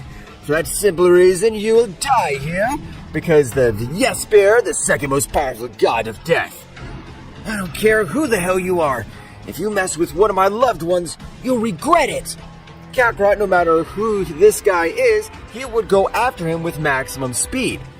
Both guys did not take their eyes off each other. That's right, the power Kakarot had obtained with the help of the Source of the Demons in the place of Akio had helped him a lot with this great battle. Both guys were exchanging blows while the other guy was known as the Destroyer was only watching how the battle was going. Chasing after those insects for now is in vain, since they're moving at an incredible speed. They even seem to teleport, so we just have to play with this guy. Kakarot and Yeb's spear would continue fighting. Both were very evenly matched. However, Goku, having the blood of a Super Saiyan Goddess Destroyer, his body regenerated from every damage, and having the Saiyan cells, the Zenkais he was getting were becoming brutal. So much so that he was even starting to have a little advantage over Jesper. This guy's awesome! No matter how much I attack him, his battle level increases instead of decreasing. Jesper, when distracted a little, would be hit by a big blow from Kakarot, who after millions of years had felt a pain worse than death. The Destroyer, realizing this, was going to intervene. However, in his mind, he would hear the voice of the negative creator god, or better known as the killer god. Do not help him. If he is not capable of ending the life of this simple mortal, he does not deserve to possess the beings of the murderer god. The Destroyer would obey what his master told him. Meanwhile, on the planet where Daishenka was taking refuge, all the people present would arrive for Mikoshin's help. When Daishenka observed his brother Tsuyokomi, he would be very surprised, as he didn't feel any evil ki flowing from him. Brother, after so long, is that you? That's right, little Dai. It's me. Daishenka at that moment would give a little smile, in meaning that he was happy because his brother had returned, but at that moment, he observed the king of the most powerful everything mortally wounded. That's right, Daishenka would be very surprised to realize that a being like him had been wounded in such a way. Great priest, is there any medicine of great power in this universe? No, Naomi-sama. This is the weakest multiverse of all.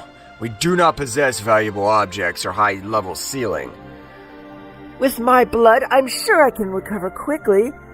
What the hell are you saying? How is the king of the most powerful everything supposed to drink the blood of a simple goddess? Don't worry, Naomi. She is Kakarot's mother as far as I can tell. If Kakarot possessed such regeneration, it must be because of his mother. Serious, in a vase that the great priest would have given him, he put a great part of his blood. The moment that the powerful Ryoma would drink it, his wound would close immediately. That's right, at that moment, lightning, fireballs, and even tremors began to fall over the place. The blood of Sirius not only had healed the wounds of Ryoma's body, it had also awakened a new power, which Ryoma had dormant. At the moment that all the roar calmed down, it would be observed that Ryoma, which had not changed anything physically, but his power at this moment was overwhelming. Thank you very much. With this power, I'm sure I can save Kakarot. Let me help you. My son is giving all his in the battlefield, I don't want to leave him alone. I know how you must feel, but don't be distressed. I'll see to it that Kakarot returns safe and sound. In fact, we both will. This battle has been won, but the war has just begun. Ryoma, with his ghostly steps, began to run around the universe. That's right, the steps that Ryoma took through space-time even surpassed the flight speed of a priest or guardian angel. Meanwhile, with Kakarot, he was dominating the battle completely. That's right, however, at that moment, Jesper would give a big laugh. Miserable mortal. Your power is amazing, but I still have an ace up my sleeve, and which will be able to give me the victory in this battle. Jesper at that moment would begin to transform, increasing his size a few times. A strong explosion would even make Kakarot go back a little. He didn't expect that sudden increase in power. While the smoke of the explosion ended, a big dragon would be seen. Kakarot would be a little surprised, but he'd say to himself, with that big size, it must be slow, so I'll finish with it quickly. My power's about to fade. I can't do anything. Dying is not an alternative. Kakarot would quickly throw himself towards the giant dragon, giving it a shrapnel of fists. However, the skin of that beast was as hard as diamond. Don't think that because of my size I'm slow or I don't have stamina. My stamina was multiplied 100 times more on my speed. Well, find out for yourself. Jesper at that moment would be able to give a great blow to Kakarot, which would make him spit blood. Kakarot would fall to a very close planet, but the power would be so much that even made him crawl through some mountains that were in his path. Kakarot would stand up quickly, but the blow from before had left him very badly injured. He even observed his enemy blurred. Damn, his speed and physical strength increased in an unreal way. After all, it seems that my death will be in this place. Well, well. Apparently that guy doesn't have enough power to face Jesper. This battle ends here. Jesper would begin to charge a great sphere of destruction, with which he had planned to finish the life of Kakarot. Kakarot, without saying behind, would begin to charge a powerful sphere of energy in the same way. At the moment both attacks collided with each other, they began to destroy a few planets that remained around them. However, it would be observed that Jesper had total advantage. Damn it! This bastard's going to end my life! Of course not. That won't happen as long as I, the mighty Ryoma, am alive. At that moment, Ryoma would give a thunder of his fingers, making both attacks disappear, leaving everyone surprised since no one noticed his arrival. How the hell was he able to save that guy without me noticing his arrival? This is impressive. After all, he must call himself the king of the most powerful everything. Damn you! How dare you get in my hunt? I swear I'll kill you. Jesper would start moving towards Ryoma at a great speed, but Ryoma at a much more surprising speed was able to give him a great blow, which would leave him out of combat. You're no match for me, so you'd better resign yourself. The destroyer at that moment was going to pounce against Ryoma, however, Ryoma at that moment would create a large sphere of energy, which at the time of exploding would make everyone present to be without any vision for about 3 minutes, in which Ryoma had enough time to escape along with Kakarot, which had been out of combat and returned to its base state. Meanwhile, with the others, everyone had realized that the clash of their fists and energies had ended. Ryoma, did I make it in time? I don't know, dear, but the only thing we could do is to trust him. At that moment, Ryoma would appear in front of everyone with the body of Kakarot. Cirrus would observe him in that condition and would be very surprised since even she, with her regeneration, would have died with the first clash of those fists. I proudly say that, after all, my son is a legendary Saiyan of the legend. Or rather, my son is Kakarot, the Super Saiyan Infinity. Everyone began to treat Kakarot, who was on the verge of death, even their hearts were not pumping blood properly. Without anyone noticing, Akio would stand up and go towards him, releasing a surprising power. Great Kakarot, because of me, you're in this state. I'll give my life for you. Akio, at the moment of releasing his power to the maximum, would begin to direct it all towards Kakarot.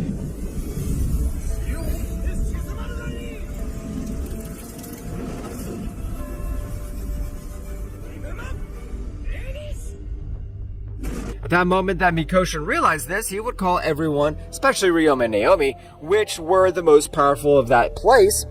Ryoma was observing what Akio was doing, would stand next to him, and in the same way begin to send a great part of his ki to the body of Kakarot. Akio, after 1,500 years, we'll not see again without hatred and grudges. I'll not let you die. I'll help you so that Kakarot recovers. You must not do it alone. Ryoma, I'm really sorry, it wasn't me. The damned god of death took over me, and after losing with you in that training battle. I know, Akio. You don't have to explain yourself to me. I always knew it wasn't you. A great golden energy began to run through the whole body of Kakarot. That's right, Kakarot's body was accepting all the power that both were transmitting. At that moment, Bardock would transform into the Super Saiyan God Killer, and in the same way would begin to transmit a part of his energy. Meanwhile, in the battlefield, the Destroyer had taken Jesper, leaving the place where they can regroup. That's not the Ryoma we knew about. His power, speed, and resistance all increased in an amazing way. What did he do in that short period of time? Returning to everyone, Kakarot's body had been filled with all the energy of the three beings that had transmitted to them. Kakarot's body was stable. The only thing he needed now was to rest. With Kakarot and Bardock, I'm sure that we'll finally finish the God Killer, so be prepared. Kakarot at that moment would give a loud scream and begin to raise his power in an uncontrolled way.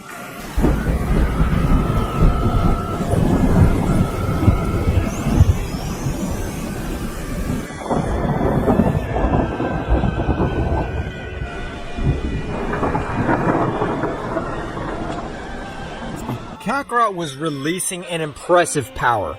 So much was his power that even the Destroyer was able to feel all this bestial power.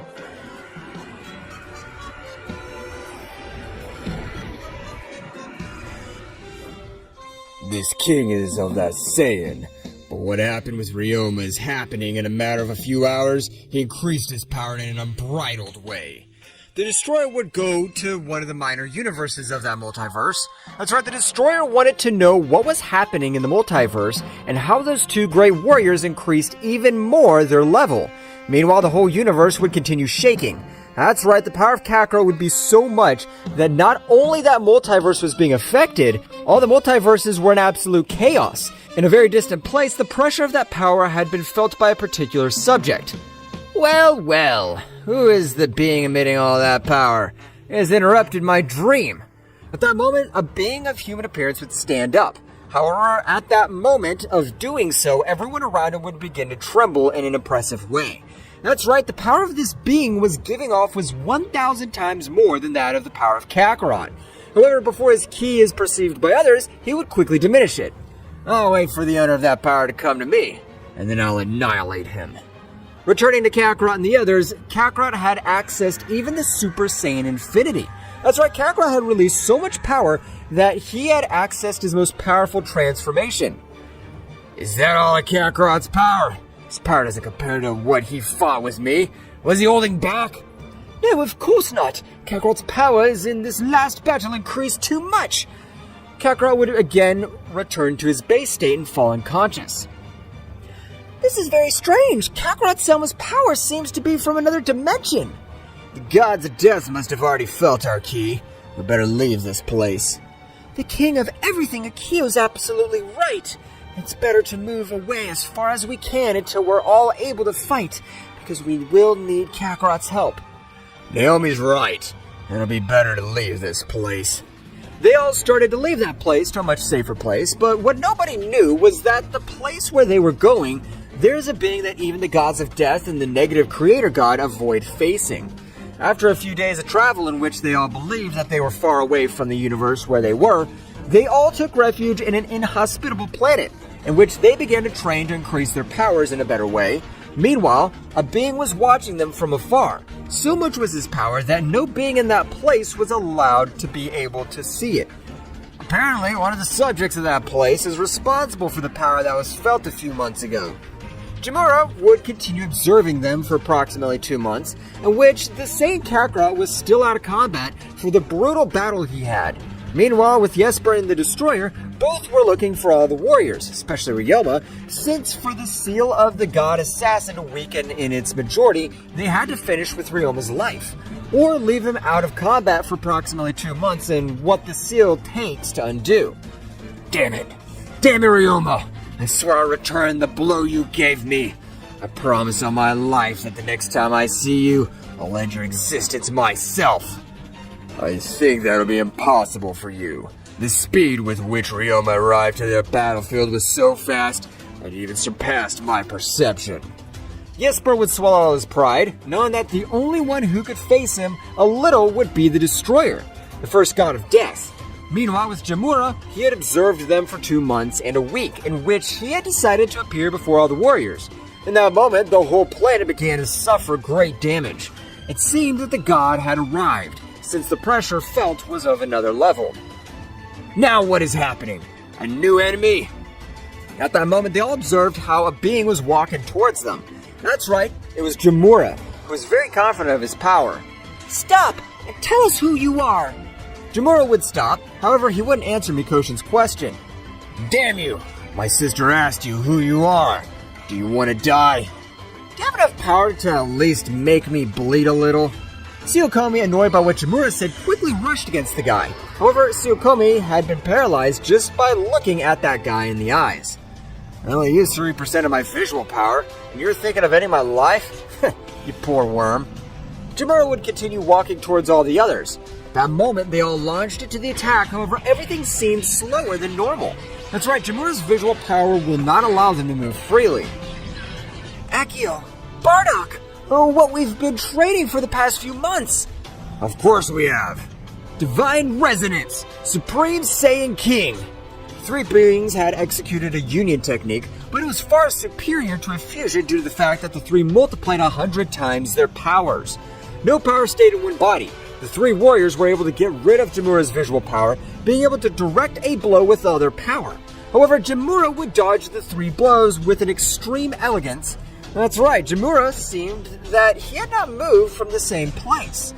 Bardock, Akio, and Ryoma, annoyed, began with their attack being completely in vain. Since each of them was dodged, Bardock would take distance and support them with large spheres of energy so that he would not be able to have a free point. So they think that if they corner me, they'll be able to do something to me. Well, I'll play their game. Jamura would begin to fight with both subjects, while dodging the energy spheres of Bardock with an impressive precision. At that moment, Jamura was able to grant a great blow to Akio, which, despite being with his defense to the maximum, was not able to block a sneaky blow which made him crash into a planet, causing a great havoc. In the seconds that Akio had fallen to the planet and was recovering, Jamura would take the opportunity to give a flurry of blows to the most powerful being in the multiverse. That's right, Jamura was giving the beating of his life to Ryoma. At that moment, Mikoshin, Towa, Daishinken, and Naomi rushed against that subject. However, not having the overwhelming power that the three subjects possessed, Jamura, only with the pressure of his ki, had left them out of combat. Well, if there are any insects in this place, no one's worthy of my power. At that moment, Ryoma, Akio, and Bardock would once again face that guy. That's right, the trio of warriors would not give up. For the pride of the emblematic Saiyan race, I swear to exterminate you and put an end to your reign. I want to see if you can do it, simple Saiyans. Jamura would raise his power to 15%, leaving everyone surprised, who believed that this guy was already fighting seriously. After about 5 minutes of battle, the three most powerful warriors of that place had fallen at the hands of Jamura. You're not worth it. I mistook you for someone else. But don't get in the way in this universe. I'm doing you a favor. I'll annihilate you without feeling any pain. Jamura had charged a great sphere of energy in a matter of seconds, throwing it to the planet where no warrior was able to do anything before that great power. However, in the same instant, a power would shake the entire universe again. That's the key that I felt 3 months ago. Where is it? At that moment, Jamura was very confused, not knowing where the power came from.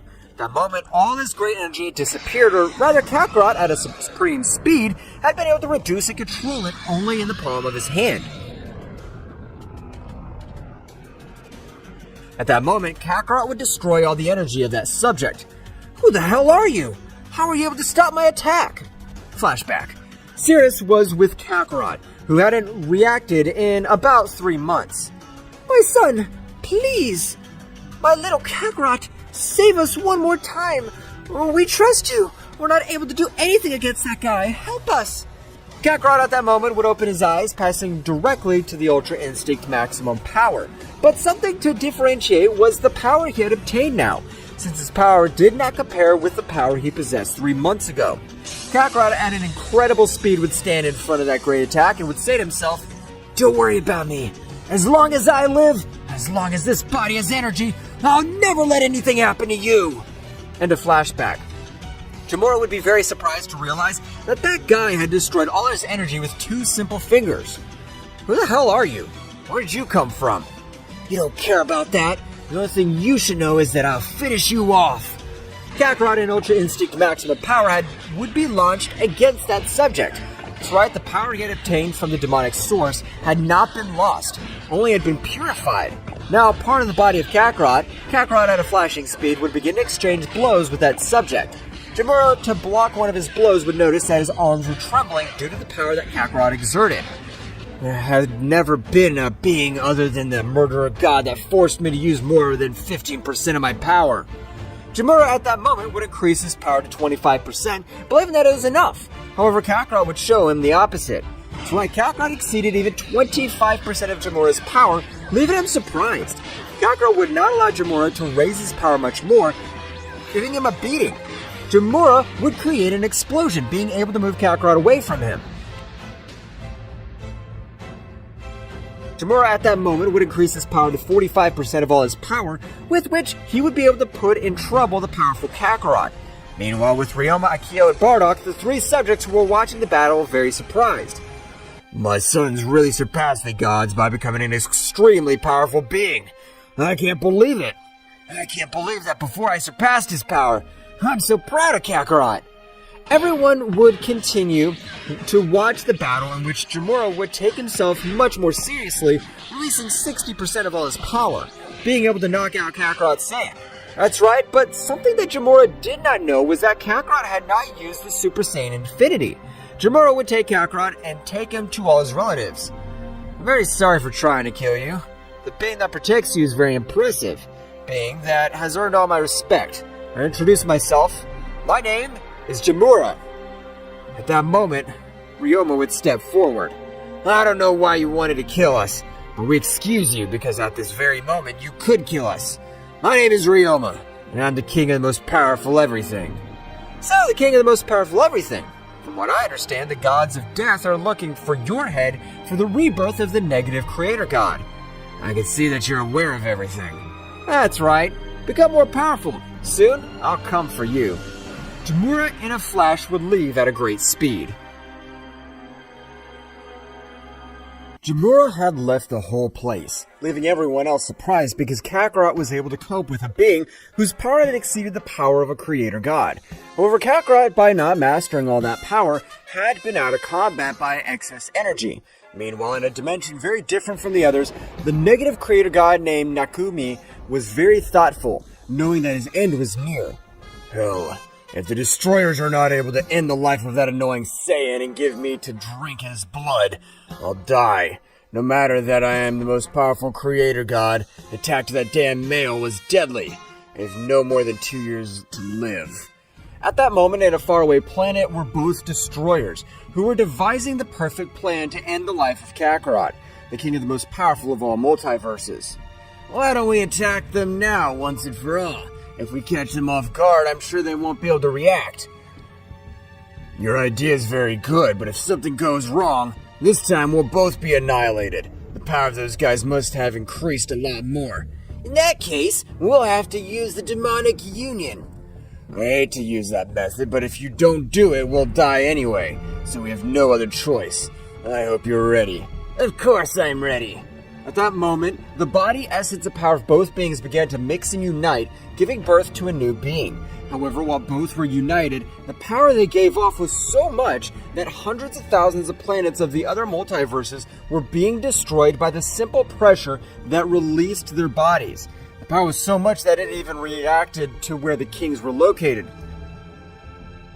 So those wretches are ready to die.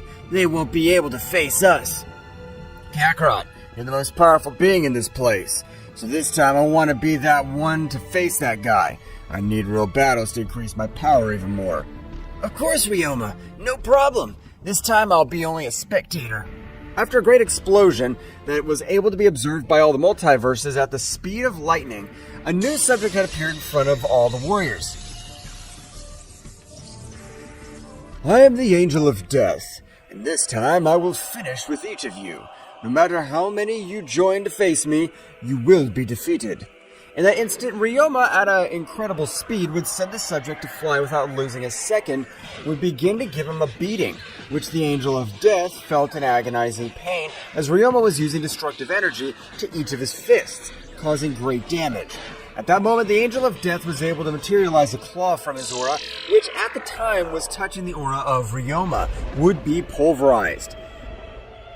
Damn, I thought you'd be much more powerful of a being. But you don't have the necessary power to face me. You're just another worm.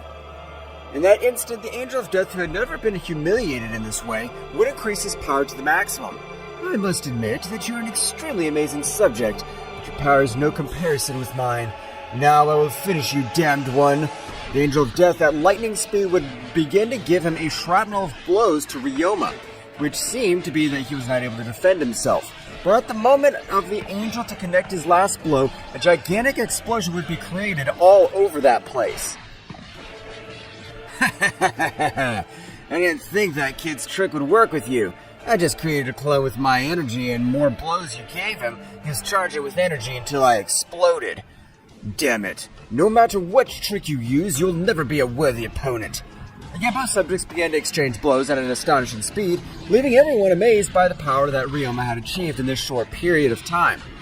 King Ryoma-sama has demonstrated that his ability to increase his power is incredible. I agree with you, Naomi. Even though I trained with him, my power has not grown in that incredible way. You should be called the most powerful king of everything in all the multiverses. However, Kakarot was watching everything that had happened with a big smile in his eyes. My son, what's wrong? Something wrong, or are you just enjoying this battle? No, Mother, don't worry. I find it very interesting the way Ryoma's fighting. He's ejecting destructive energy and then blowing him to pieces. From what I understand, millions of years ago, Ryoma was the most bloodthirsty and ruthless king of all time. Apparently he has not been a simple legend, since the show that we are about to present will be a marvel. Meanwhile, with Takumi, he was very worried, knowing that the fusion of both gods of death lost. He would do the same, and he would not only intervene in that world, his brother left him sealed in that dimension, and the only way he was able to get out was overcoming the power of an original creator god. But for this, he needed the king of the most powerful everything to die to weaken the seal and the blood of the Super Saiyan Infinity to be able to overcome all the barriers of his power. Well, it seems that today will be the end of me, because if I don't defeat them, I won't be able to leave this miserable place. Turning to the battle, Ryoma was putting in great trouble the fusion of the Angels of Death, which this time were not able to do anything against the king of the most powerful everything. After 23 more minutes of battle, Ryoma would take the battle much more seriously, beginning to cause much more damage to the fusion, which was not able to do anything. However, at that moment, an extremely gigantic power of the Angels of Death, which was not capable of doing anything, at that moment, an extremely gigantic power which would enter the Angel of Death's body, managing to connect a strong blow to Ryoma, which would make him spit a large amount of blood. However, at that moment, the Angel of Death was releasing an extremely incredible power, being able to even make everything around him rumble. Kakarot at that moment would put a very serious look. The key of that guy has changed completely. It seems that a new being in his body. This is his body that I was able to end the life of this wretch. That's right, the negative creator god had been able to dominate the body of the fusion, managing to use the last reserves of energy. Ouch, that hurt me. I didn't think you had such an amazing power. You're completely wrong. I'm the negative creator god, and at this moment, I plan to end your miserable existence to be able to free myself. Takumi in that instant would take the head of Ryoma, starting to destroy everything around him without any difficulty. Ryoma on this occasion was not able to do anything against Takumi, which surprised his power by dozens of times. Ryoma was receiving an incredible beating, being completely wounded and falling to the ground on the verge of death. Even though you're the most powerful king of everything, you won't be able to defeat me. I'm a creator god. My power exceeds your limit. At that moment when Takumi was inches away from stabbing his hand into Ryoma's heart, Kakarot would hold his hand tightly. No matter who the hell you are, I'll not allow you to kill anyone else. You better be prepared because now I'll be your opponent. Kakarot at the moment would surpass the Ultra Instinct maximum power, with which he would begin to exchange blows at an amazing speed.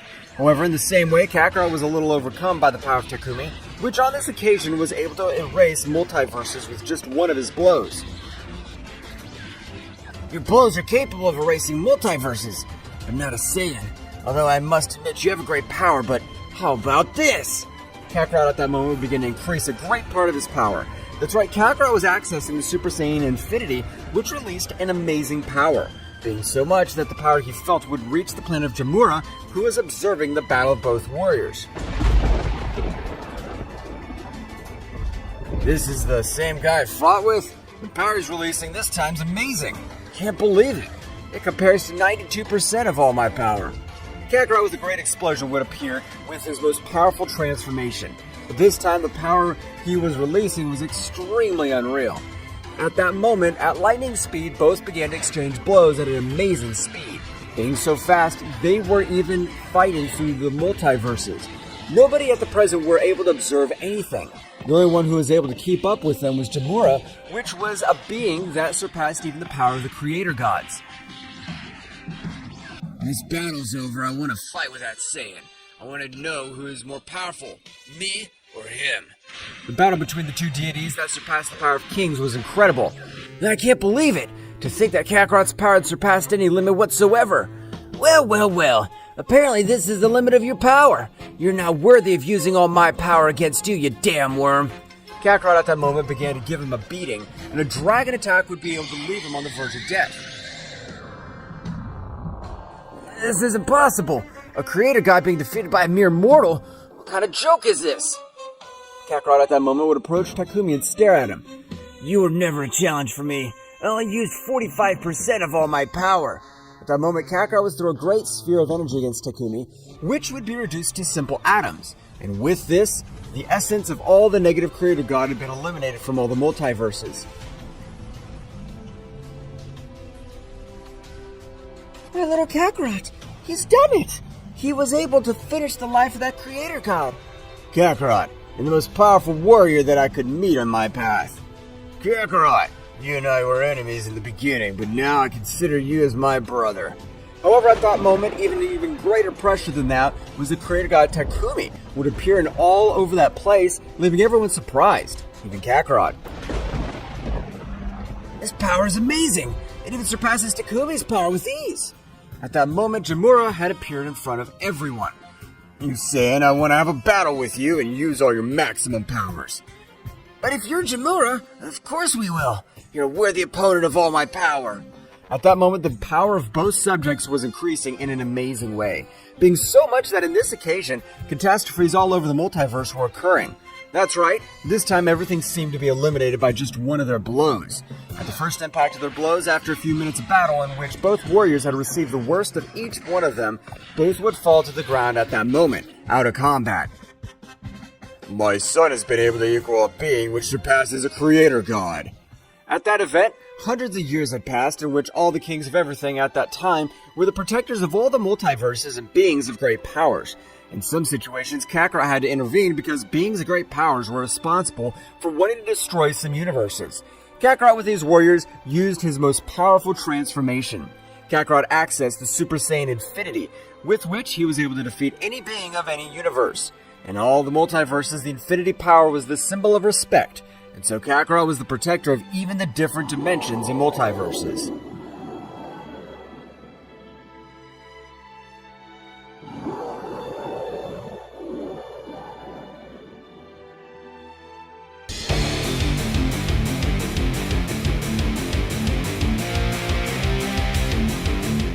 It was a normal day in the life of the inhabitants of planet Earth. People were eating in restaurants, walking with their families.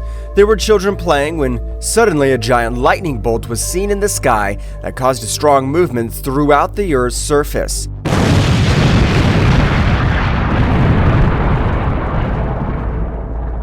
Buildings collapsed. People could not stand up. Windows exploded.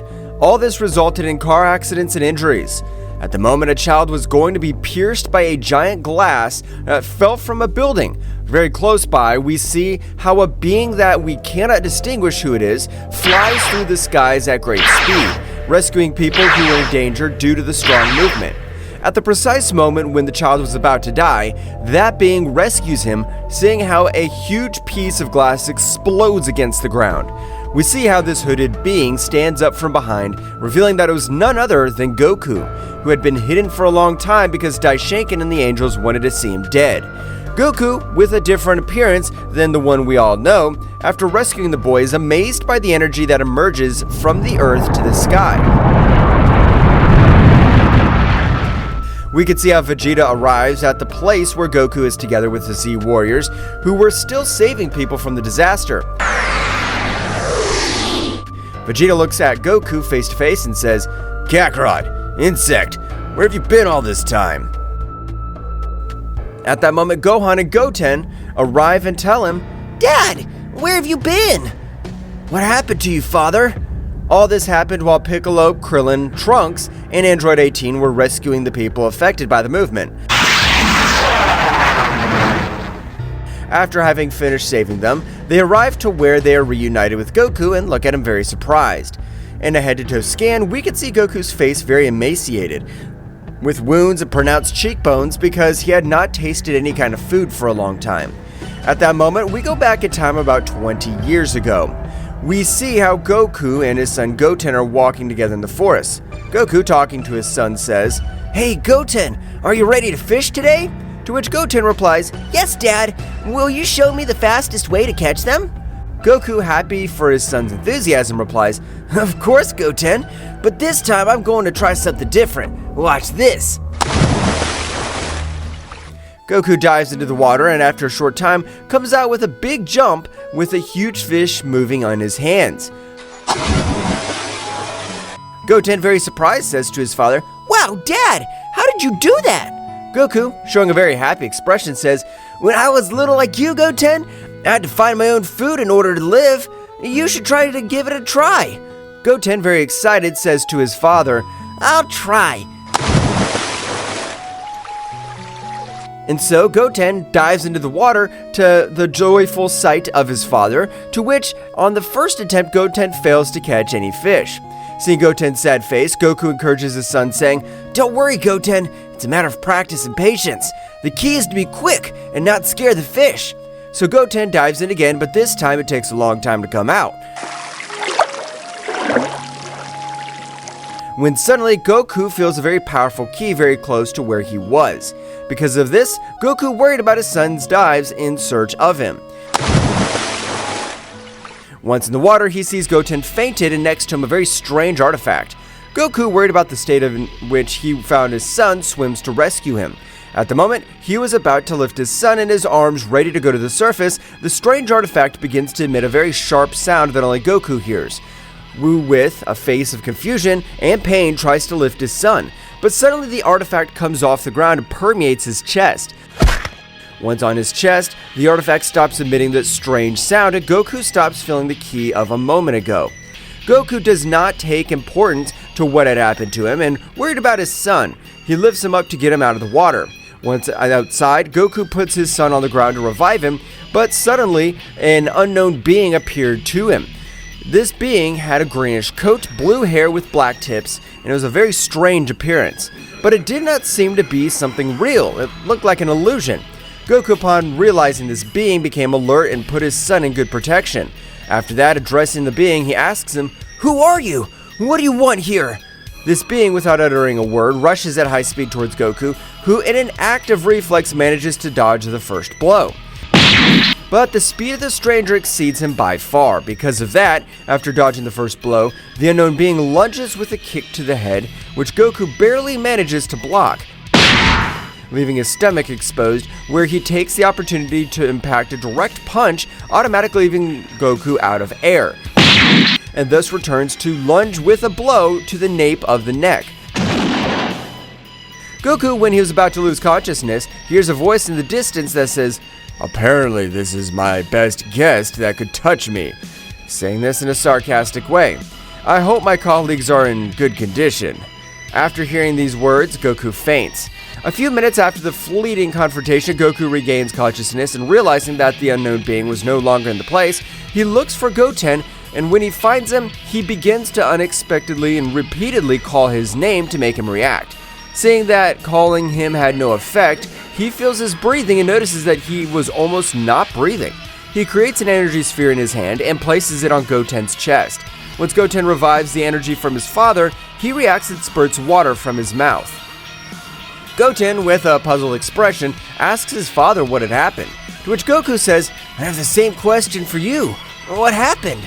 Goten tells him that at the precise moment he was about to capture the fish, he felt attracted to the artifact, which also tried to impregnate in his chest. At the time, Goten felt a strong source of energy that ran through every part of his body, which was very difficult to control, and felt how that strange energy weakened him until he lost consciousness and fainted.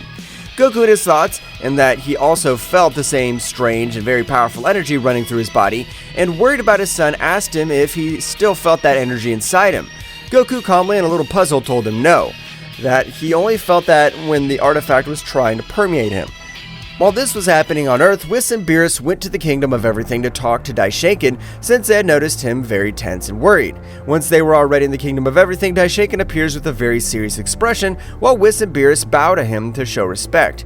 Daishaken, relieved to see that Whis and Beerus were with him, tells them something very strange and dangerous is about to happen. Whis, with a puzzled expression, asks, What is it, father? We'd noticed a certain tension in the air as we reached the realm of the whole. Beerus, yawning without realizing the seriousness of the fright, says to him, Trouble again? What could be so dangerous to make Daishaken so worried? Serious and worried, the High Priest? To which Daishaken replies, Yes, I'm afraid so. A powerful entity has resurfaced, once we have not faced in a long time. Whis, with a very serious expression, says to him, An unknown entity? Could it be one of the beings we left sealed away long ago? It is possible, Whis. Its energies are as dark as they are disconcerting. I cannot identify the source with certainty, but its power is overwhelming. Beerus, frowning, says, "Why should I worry about it? If it's that strong, I'll go and destroy it." Daishinkan, with a very serious expression, explains, "It's not that simple, Lord Beerus. This entity seems to have the ability to change even the most ancient gods. We cannot underestimate it." Whis thoughtfully asks his father, "How do you suggest we deal with this situation, father?" "We need to gather information before we act rashly. Whis, Beerus, I trust you with the task of investigating. Find out all you can about this entity and any weaknesses it may have." Beerus, smiling confidently, exclaimed, "Good, good. A little action won't hurt." Nodding, Whis replies, "We will be on our way, Daishinkan, but be aware that if this entity threatens our universe, we will not hesitate to take drastic measures." "I understand, Whis. May wisdom guide your actions, and may you return with the information we need." After that conversation, Whis and Beerus depart for the hitherto unknown destination, while Daishinkan watches with concern, aware of the gravity of the situation looming in the realm of everything. As they were on their way back to Earth to ask for Goku and Vegeta's help, Whis recalls that when they were on their way to the realm of everything, he sensed a very strong and dangerous ki on planet Earth. Halfway through his quest in the universe, he stops and, confused, Beerus says to Whis, "What's wrong? Why are you stopping?"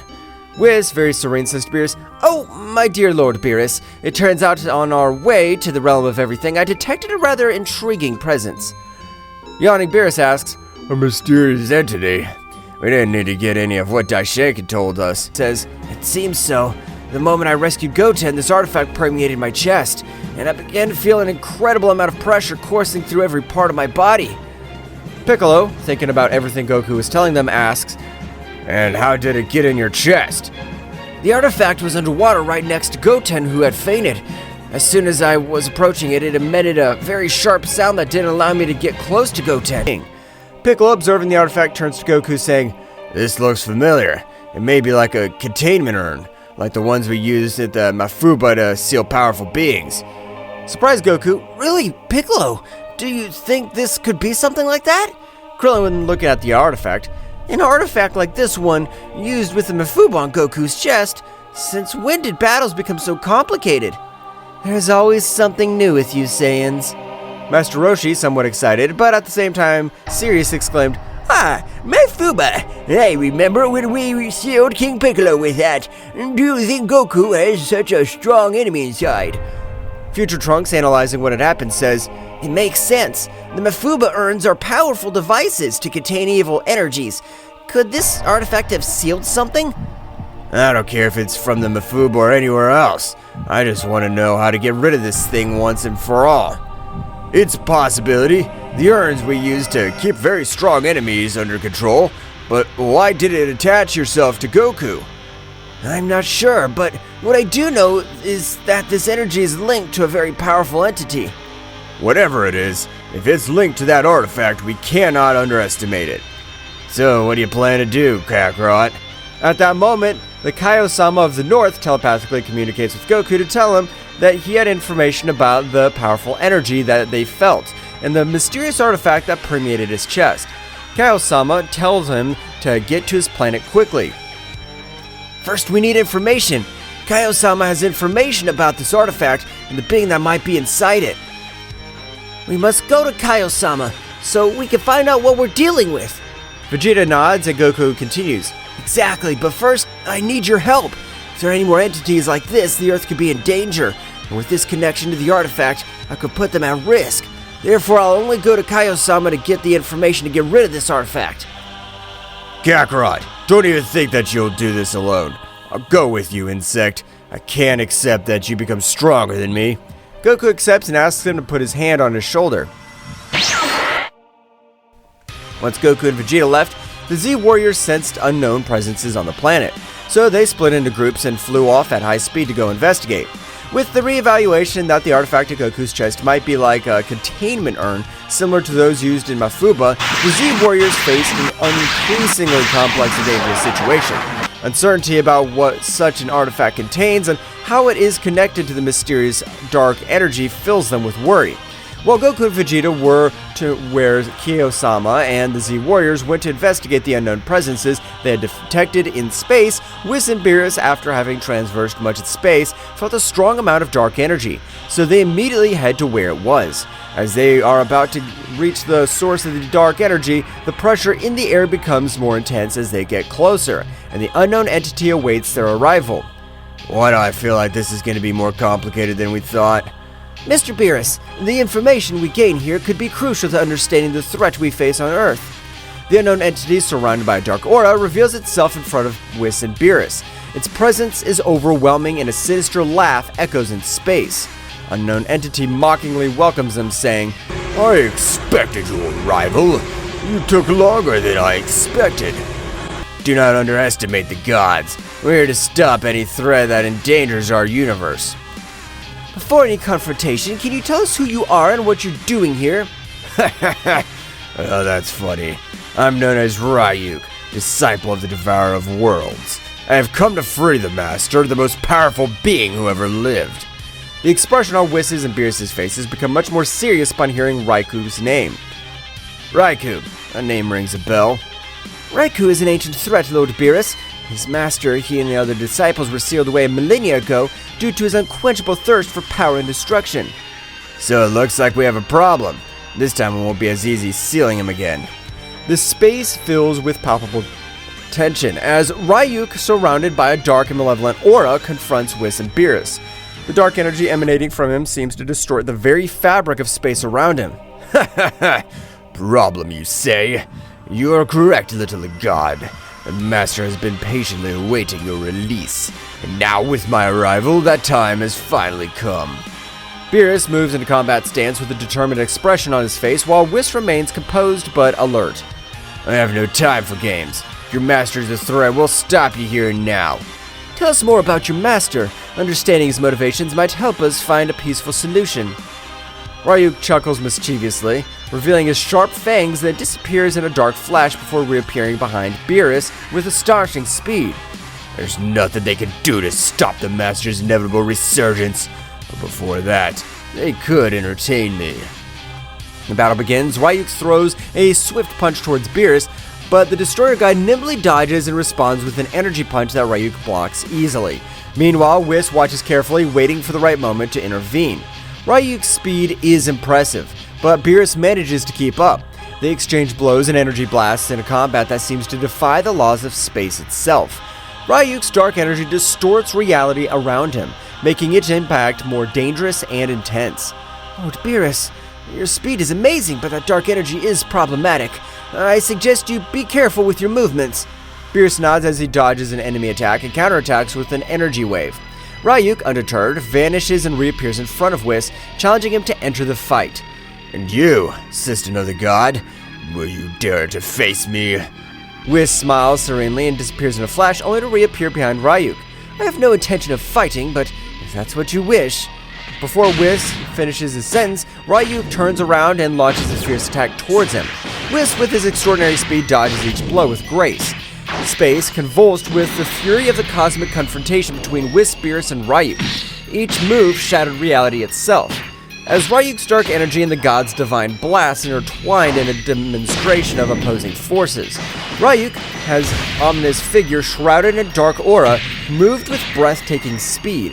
His sinister left echoed through the emptiness of space, challenging the gods who faced him. This guy's faster than I thought. As Beerus' words fade away, Ryuk disappears in the blink of an eye and reappears in front of him with a punch charged with dark energy. Beerus manages to block the attack, but the force of impact sends shockwaves through space.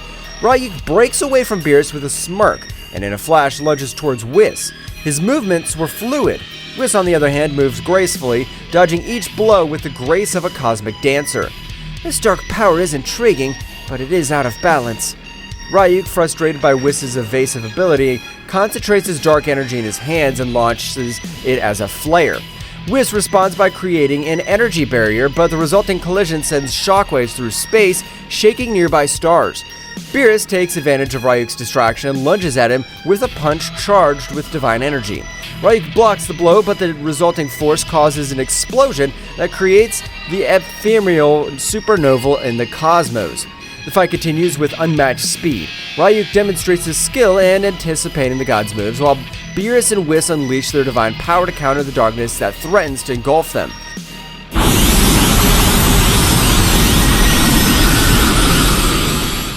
In a moment of pause, Ryuk grins mischievously and his dark aura begins to intensify. A transformation was underway. The darkness concentrates around his body, forming a sort of dark cocoon that breaks, revealing a transformed figure. Now Ryuk has evolved. His previous form pales in comparison to the manifestation of his current power. His figure has become more imposing, with twisted shadows dancing around him as if they were extensions of his own essence. Sharp fangs glow with dark radiance, and his eyes emit a malevolent light. Ha ha ha! This is just a glimpse of my true power. Beerus and Whis exchange a worried glance. The pressure in the air becomes even more intense. Ryuk, now in his transformation form, launches himself towards the gods with outstanding speed. Beerus tries to counterattack with a sphere of divine energy, but Ryuk dodges each projectile with ease, moving through the bursts of light with supernatural agility. Meanwhile, Whis stands in reverse, watching the fight with analytical eyes. In a quick blink, Ryuk appears in front of Beerus and unleashes a series of vicious blows. The sonic sounds of punches and echoes kicked through space as the gods and Devourer of Worlds discipled plunge into a frenzy of combat. Beerus, struggling to keep up with Ryuk's speed, takes a direct punch to the stomach that sends him drifting into space. Before he can recover, however, Ryuk lunges at him and blasts him with a barrage of blows.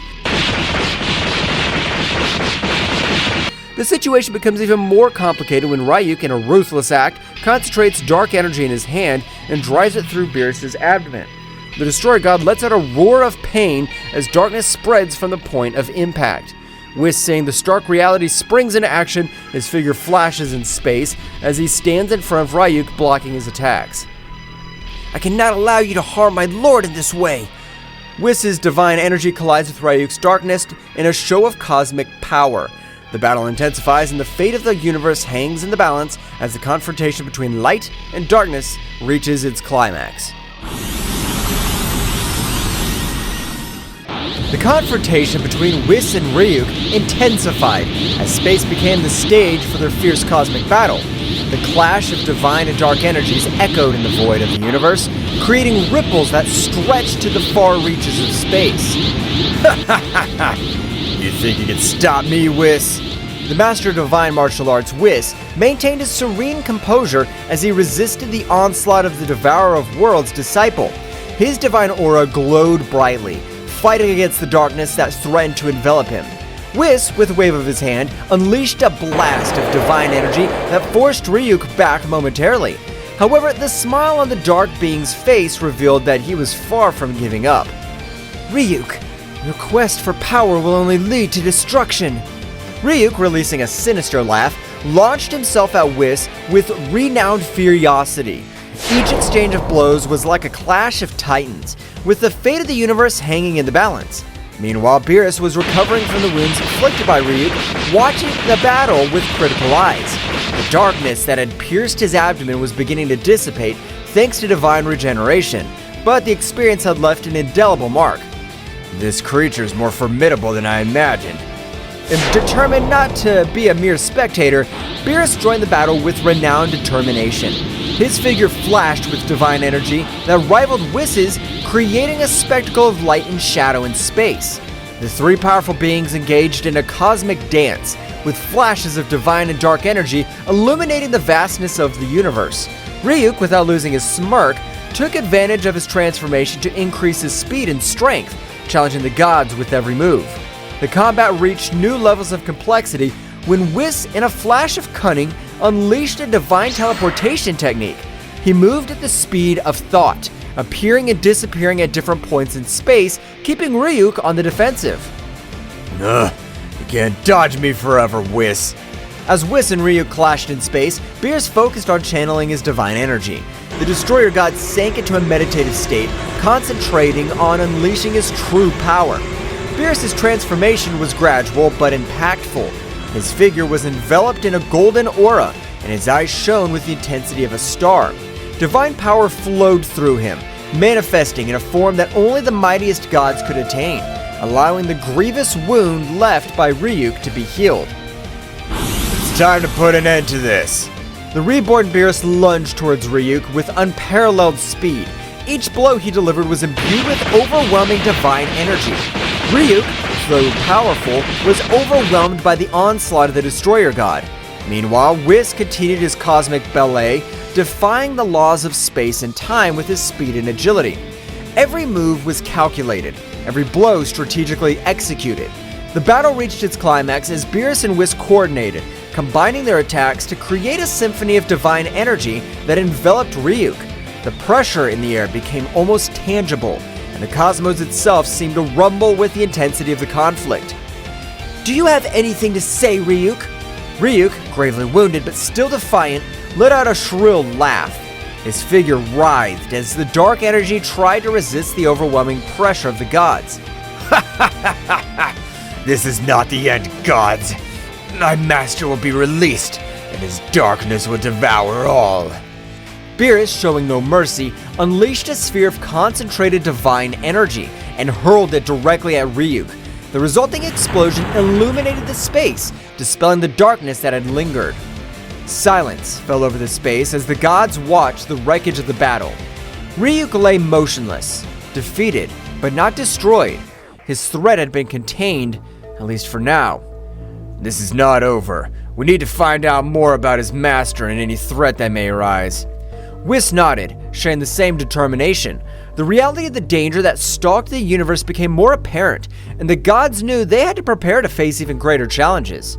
The cosmic explosion that marked the end of the fierce battle dissipated into the vast space, leaving Whis and Beerus floating in momentary tranquility. As they regained their composure, a flash of gold announced the arrival of Daishinkan, the high priest, who appeared before them with a serene but worried expression. I see you've dealt with the threat, dear Whis and Beerus. Yes, Father. Ryuk has been contained, at least for now. But this isn't the end, is it? Daishinkan smiled wisely as he held in his hands a strange artifact, a glowing sphere that emanated an energy like the one they felt during the battle. This is what I wanted to show you. It's known as the Sphere of Divine Containment, an ancient artifact capable of sealing beings of great power and darkness. Beerus and Whis watched intently as Daishinkan explained the function of the sphere and how it was used to keep the most dangerous entities in the universe at bay. This artifact has been kept in safekeeping for eons. It's only brought to light in extreme situations. The dark energy they felt came from one of these sealed entities, released by Ryuk's recklessness. Whis and Beerus exchanged worried glances as they assimilated the information. Who are these sealed entities? They are beings from the distant past, fallen gods and creatures whose thirst for power make them uncontrollable. The Sphere of Divine Containment is our safeguard against their resurgence. So, Ryuk was one of them, and his master?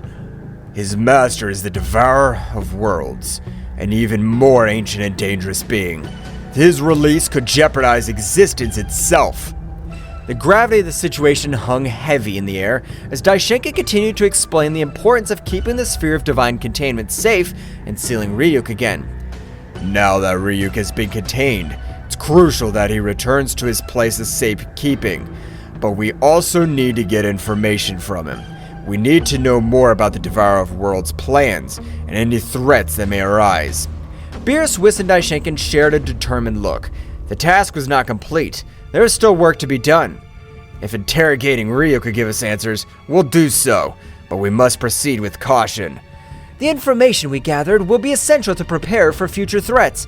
Also, we need to reinforce the security of the Sphere of Divine Containment.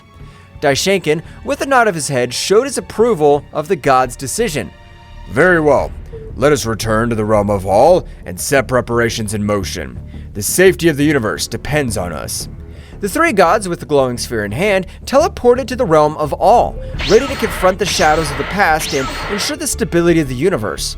The spheres of divine containment, now more than ever, became the beacon of hope amidst the darkness that threatened to emerge. Meanwhile on Earth, The Z warriors, divided into groups, scattered into the sky in the direction of the unknown presences they had sensed on the planet of the northern Kaio-sama. In the air, they moved at impressive speeds, ready to face any threat that crossed their path. On Kaio-sama's planet, Goku and Vegeta appeared thanks to teleportation, scarring Kaio-sama with serious and determined expressions. Kaio-sama, who was waiting for them, welcomed them with nervous gestures. Goku, Vegeta, I'm glad you came so quickly. The information I have is crucial. We need to know what this artifact is and what threat it poses. We don't have time to waste. What do you know? Kaio-sama nodded and led the Saiyans to his small home on the planet.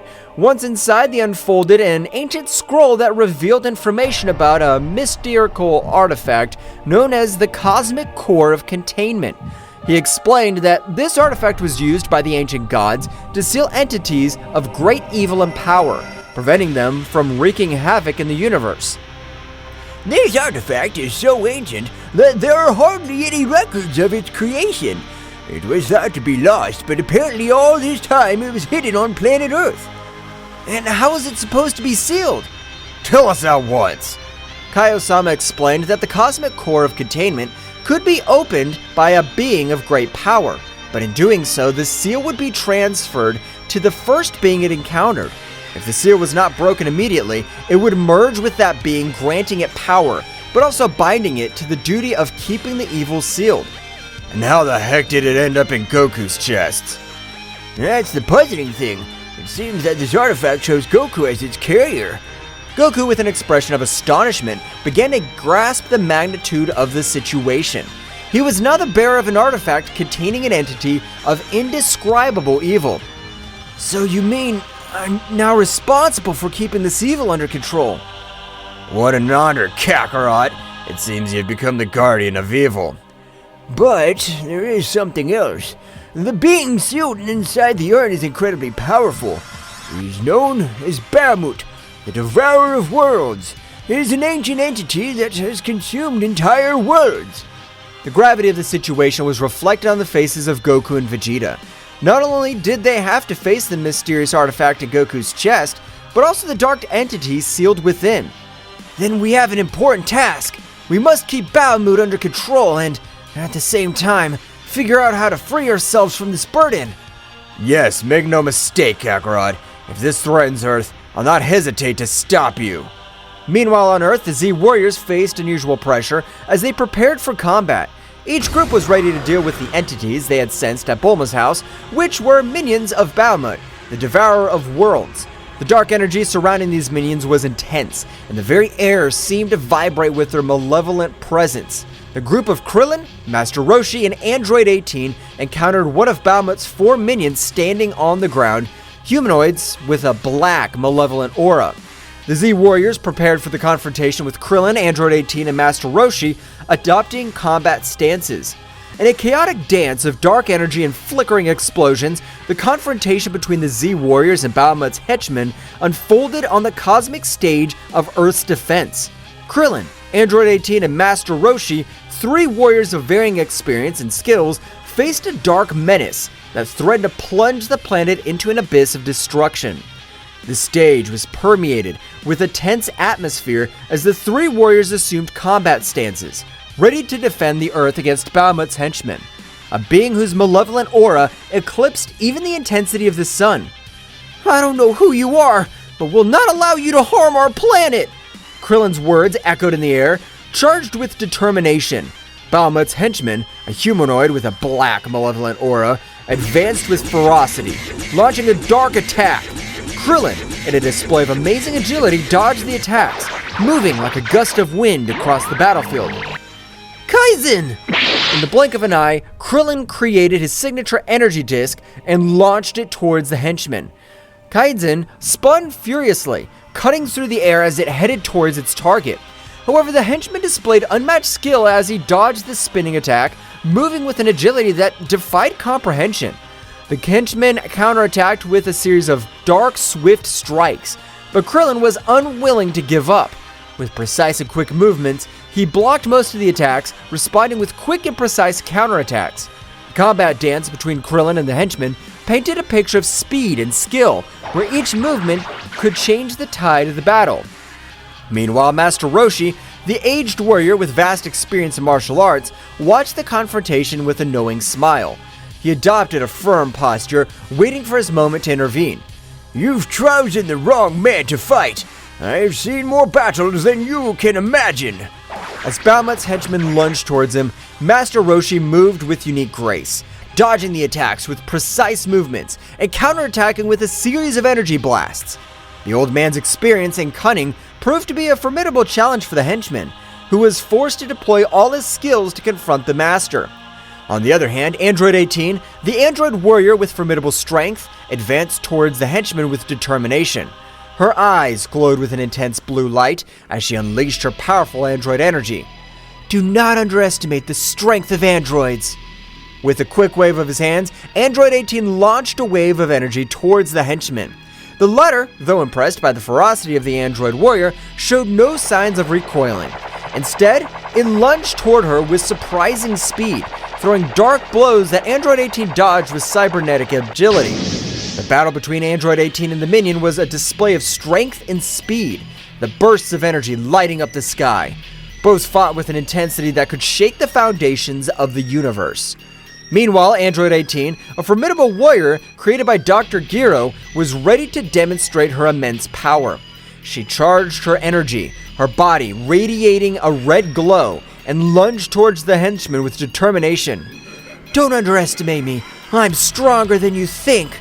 The henchman responded with a sudden surge of his dark aura, unleashing a surge of energy that pushed Android 18 back.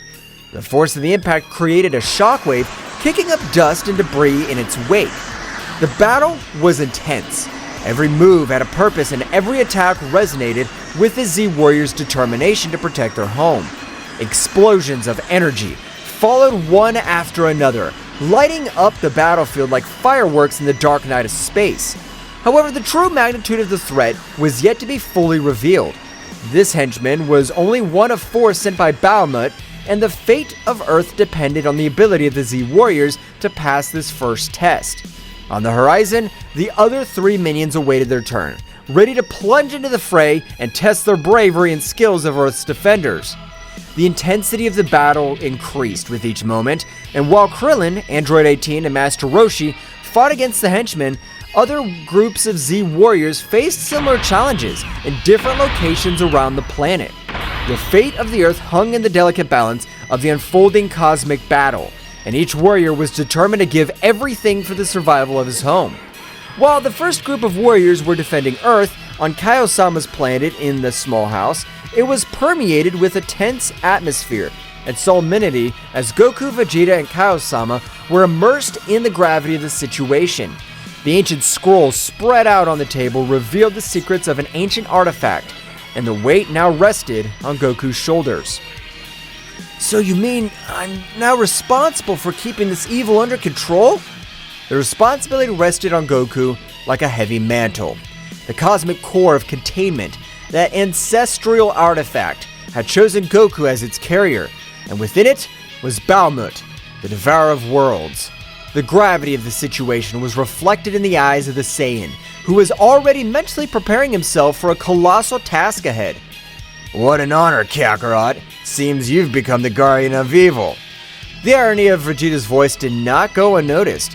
While his words might have been sarcastic, the determination in his eyes indicated that, despite any jokes, they were in this together. But there's something else. The being inside the artifact is incredibly powerful.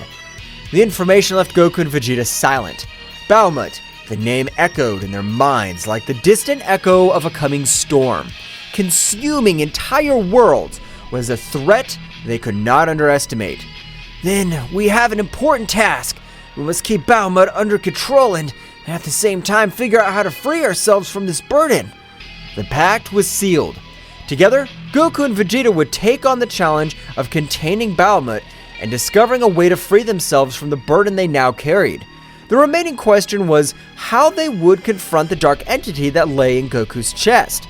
But before they could formulate a plan, a vibration in the air alerted them to the arrival of others. It seems your friends are in trouble. Go help them. Goku and Vegeta nodded in a gesture and understanding and, with serious expressions, headed for the door. With a mighty leap, they launched themselves into the sky, ready to join the battle raging on planet Earth. At the moment that Kaiosama gave the information to Goku and Vegeta, on Earth appeared another henchman of Bahamut who met with the duo of Tenshinhan. This henchman of Bahamut seemed to be an expert in dark martial arts. He moved with supernatural agility, challenging the Z warriors with swift and lethal movements. Do not underestimate the strength of humans! Kikoho! Tenshinhan launched his powerful Kikoho attack, creating an explosion of energy that enveloped Bahamut's henchmen. This is no ordinary enemy. I must use my powers wisely. Chaos unleashing his magic, creating illusions and distractions to confuse Bahamut's henchmen. The battle was unfolding on multiple levels, with the Z warriors fighting against this enemy who seemed to understand the combat arts in unexpected ways. At that moment, realizing that the power with which they were facing Bahamut's henchmen was not enough to stop him, thanks to Chaos's distraction, they took the opportunity to try to escape. But they did not count on the great speed of their rival who, realizing that they wanted to escape, caught up with them, disappearing from the place where he was and appearing in front of them. At the precise moment in which he was about to eliminate Chaos and Tenshinhan, two people appeared between them and their rival Goku and Vegeta. Goku and Vegeta, with their gazes fixed on Bahamut's henchmen, shared a silent understanding. The gravity of the situation was clear on their faces, but there was no room for doubt. Tenshinhan! Chaos! Go and warn the others about this threat! We need time to deal with this! We don't want them to get hurt because of us. Go! We'll take care of this. Tenshinhan and Chaos nodded, recognizing the determination in the Saiyans' voices. Wasting no time, they sped away, leaving Goku and Vegeta facing their formidable opponent. Bahamut's henchman, emanating overwhelming darkness, showed no signs of backing down. His eyes glowed with malice, aware of the battle ahead. The Z warriors were prepared to face any threat, and this would be no exception. It's clear that this won't be easy. That's what makes it exciting. Let's do it, Kakarot! Goku and Vegeta charged at Bahamut's henchmen with impressive speed. At the moment when both warriors were fighting a battle that could change the fate of Earth, this being who presented himself as Bahamut's henchman, this dark entity with a humanoid shape but a bird's head, was going to be surprised by the abilities of the Saiyan warriors. In the middle of the combat, of all the show of strength between both warriors and this dark being, Takagami, with a confused face but confident that his strength was far superior to that of these earthly warriors, thought, I'm amazed at the strength these earthly beings possess. I guess they deserve to know who'll kill them. Then at that moment he told them with a malevolent smile, he said, I've been surprised by warriors. That's why they deserve to know my name. I'm Takagami, sacred god of darkness, follower of the supreme god Bahamut. Goku, very surprised of what he's hearing, said, More gods? This sounds very dangerous and it's exciting. Bug, shut up! The life of this planet's at risk, and you get excited about a being that's very powerful. The speed of the combat accelerated as Goku and Vegeta pounced on Takagami. The energy in the air became dense, vibrating with the intensity of the impending confrontation. Takagami, with his dark aura, stood his ground, disdainfully watching the approaching Saiyans. Do you think you have a chance against the power of darkness? Goku and Vegeta continued their advance, wasting no time in unnecessary words. In the blink of an eye, they were in front of Takagami, unleashing a gale of blows. Takagami, with surprising agility, dodged many of the attacks, but some managed to land, demonstrating the strength of the Saiyans. Don't underestimate the power of a Saiyan! Come on, God of Darkness, show us what you can do! Takagami responded to the challenge, unleashing his own fury. His speed and combat skills were amazing, deflecting the blows of Goku and Vegeta with subtle movements. The battle turned into a whirlwind of punches, kicks, and ki blasts, lighting up the sky with flashes of light and darkness. They're just insects in front of the power of eternal darkness! Goku in his base state and Vegeta, with their pride as the Saiyan Prince, continued to put pressure on Takagami. However, as the battle progressed, Takagami began to reveal more of his true power. His dark aura intensified, and his form subtly changed, revealing a transformation that increased his power exponentially. This can't be good. Goku, always excited for a challenge, added, "Vegeta, get ready! This is getting interesting." Takagami's increased power created an overwhelming pressure on the battlefield. His speed increased dramatically, and his strength eclipsed that of the Saiyans. However, Goku and Vegeta were not intimidated. With determination, they raised their own power of levels, taking the battle to new heights. The fighting continued with swift attacks and explosions shaking the battlefield. Goku and Vegeta, now in more advanced forms, kept up the pace, challenging Takagami at every turn. However, despite his efforts, the sacred god of darkness proved to be a formidable adversary. "This is entertaining, but your resistance is useless. The darkness consumes everything." Goku and Vegeta, without giving up, exchanged determined glances. "Vegeta, it's time to go further." "Huh, of course, Kakarot." As Chaos and Ten Shin Han rushed to warn the other Z warriors, the confrontation between Goku, Vegeta, and Takagami entered a new level of intensity.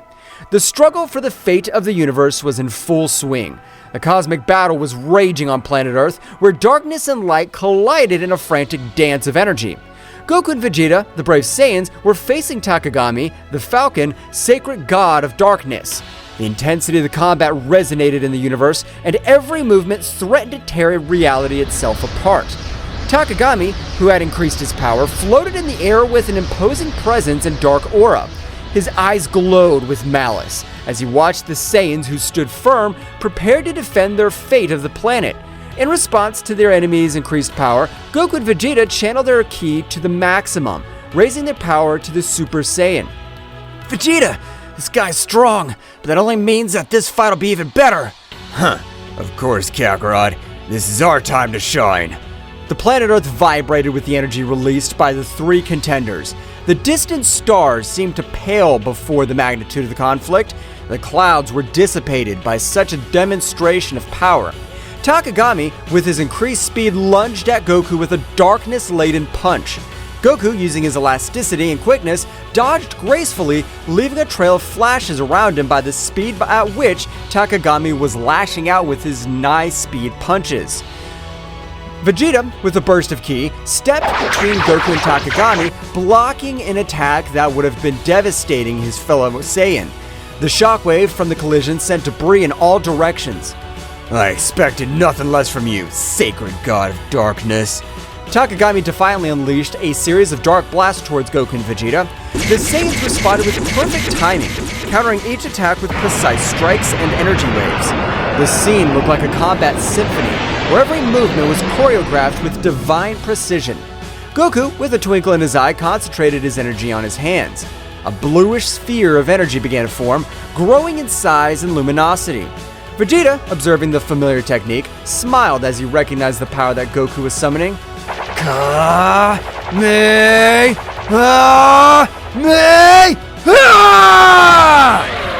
colossal energy wave fired by Goku shot through the sky like lightning, hitting Takagami squarely. However, the darkness was absorbing the energy, and the Falcon emerged unscathed, laughing disdainfully. Is that all you have, Saiyan? While Goku was recovering from the effort of his attack, Vegeta launched himself at Takagami with supersonic speed. His fist slammed into the Dark God, creating a shockwave that shook the air. However, Takagami responded with a burst of energy that sent Vegeta backwards. Ah! Damn, this guy's stronger than I thought. Goku, recovering, joined the battle again. Both Saiyans, aware that they were facing a formidable enemy, decided that it was time to take the fight to the next level. Vegeta, how about we show what we can really do? Of course, Kakarot. Let's do it. Goku and Vegeta began to accumulate energy around them. The atmosphere was charged with an intensity of their ki as they unleashed their advanced forms. Goku transformed into the Super Saiyan Blue, while Vegeta assumed his evolved form, the evolved Blue Super Saiyan. Are they taking each other seriously now? Goku and Vegeta, with their new forms, advanced towards Takagami with renewed determination. The speed and strength of the Saiyans were now incomparable. The impacts resounded like cosmic thunder, creating a symphony of destruction in the sky. The battle became even more intense. Goku and Vegeta, coordinating their movements, attacked Takagami with an impressive combination of techniques and melee attacks. The Falcon, despite its power, was overwhelmed by the ferocity of the Saiyans.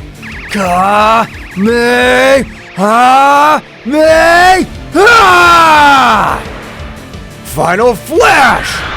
The bursts of energy, one blue and one golden, converged into a titanic explosion that engulfed Takagami. Light and darkness mixed in a burst of dazzling colors. However, when the explosion dissipated, Takagami emerged once more, his form slightly battered, but his determination intact. His power is awesome, but I'm a god. The darkness cannot be defeated so easily. Goku and Vegeta, without giving up, continued the offensive. The speed of his combat reached levels that defied comprehension. Punches and kicks were exchanged in a split second, creating a glow of cosmic collisions. Big Bang Attack! Kaioken 20 times! The energy exploded again, shaking the sky with its fury. However, Takagami, with his divine resistance, withstood the attacks. The battle raged across the cosmos, with the warriors disappearing and reappearing in flashes of light and shadow. In the middle of the struggle, Goku and Vegeta began to feel an overwhelming pressure. Takagami's darkness seemed to expand, defying even the limits of the most powerful Saiyans. Reality itself was twisting under the influence of dark energy. This darkness is incredibly strong. We can't back down now, Kakarot. We must get over this. Both Saiyans raised their powers even more. The fight reached a new peak of intensity. The Saiyan was exploding like fireworks in the vastness of the night sky, lighting up the darkness with flashes of determination and defiance. Takagami, at the epicenter of the storm, smiled ominously. Now you'll see the true power of eternal darkness. The universe trembled as the battle reached its climax. The warriors were fighting for the fate of everything they knew, and the question that lingered in space was whether the light of the Saiyans could overcome the darkness of the sacred god. The planet Earth rumbled with the intensity of the cosmic battle. Goku and Vegeta, drenched in sweat, maintained their advanced forms as they prepared for Takagami's next assault. Darkness was emanating from his figure, but something seemed out of place. The Dark God's skin had a grayish hue, as if he had not yet completed the possession of its wearer. Takagami, with a guttural laugh, seemed to notice the perplexity in the Saiyans' expressions. Surprise, Saiyans! I've not yet revealed all my power. Goku and Vegeta exchanged puzzled looks. Something was not right, and both warriors felt it. At that moment, Takagami convulsed. A new form shook, as if he was fighting against something. An invisible force seemed to pull at him from within. No! I haven't taken complete control yet! Suddenly, a burst of dark energy enveloped Takagami, hiding him from view. The Saiyans were on guard, prepared for any surprise. Their energy in the air became denser, as if the cosmos itself was on the verge of transformation. What's going on? Before they could form any more questions, the dark energy dispersed, revealing Takagami's true form. However, what they saw took their breath away. At the moment of arriving at his true form, he let himself see the body he was possessing. This body was Yamcha's. Once the warriors saw that, Takagami completed his bird-headed humanoid form. But now the true form of the sacred god of destruction was clearly revealed. The falcon's head was clearly shown, with a defined musculature but a thin body, wearing blue Egyptian clothes with gold bracelets and a gold necklace. Huge wings which disappeared and appeared at their whim. Now Takagami had something going for him. He was playing against the Saiyan warriors. Not only should he defeat them, but they should also avoid harming Yamcha. That's what Yamcha looks like! Takagami's rumbling laughter filled the space. Now completely in possession of Yamcha's body, the Dark God was displaying a malevolent smile. That's right, Saiyans. This weak body belongs to me now.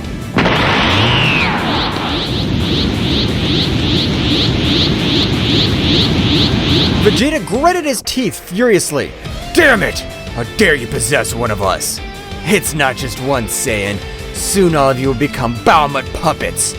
The reality of the situation hit Goku and Vegeta, but the force of the cosmic impact, the dark entity they were facing was not only a dark god, but also had the power of possessing earthling warriors.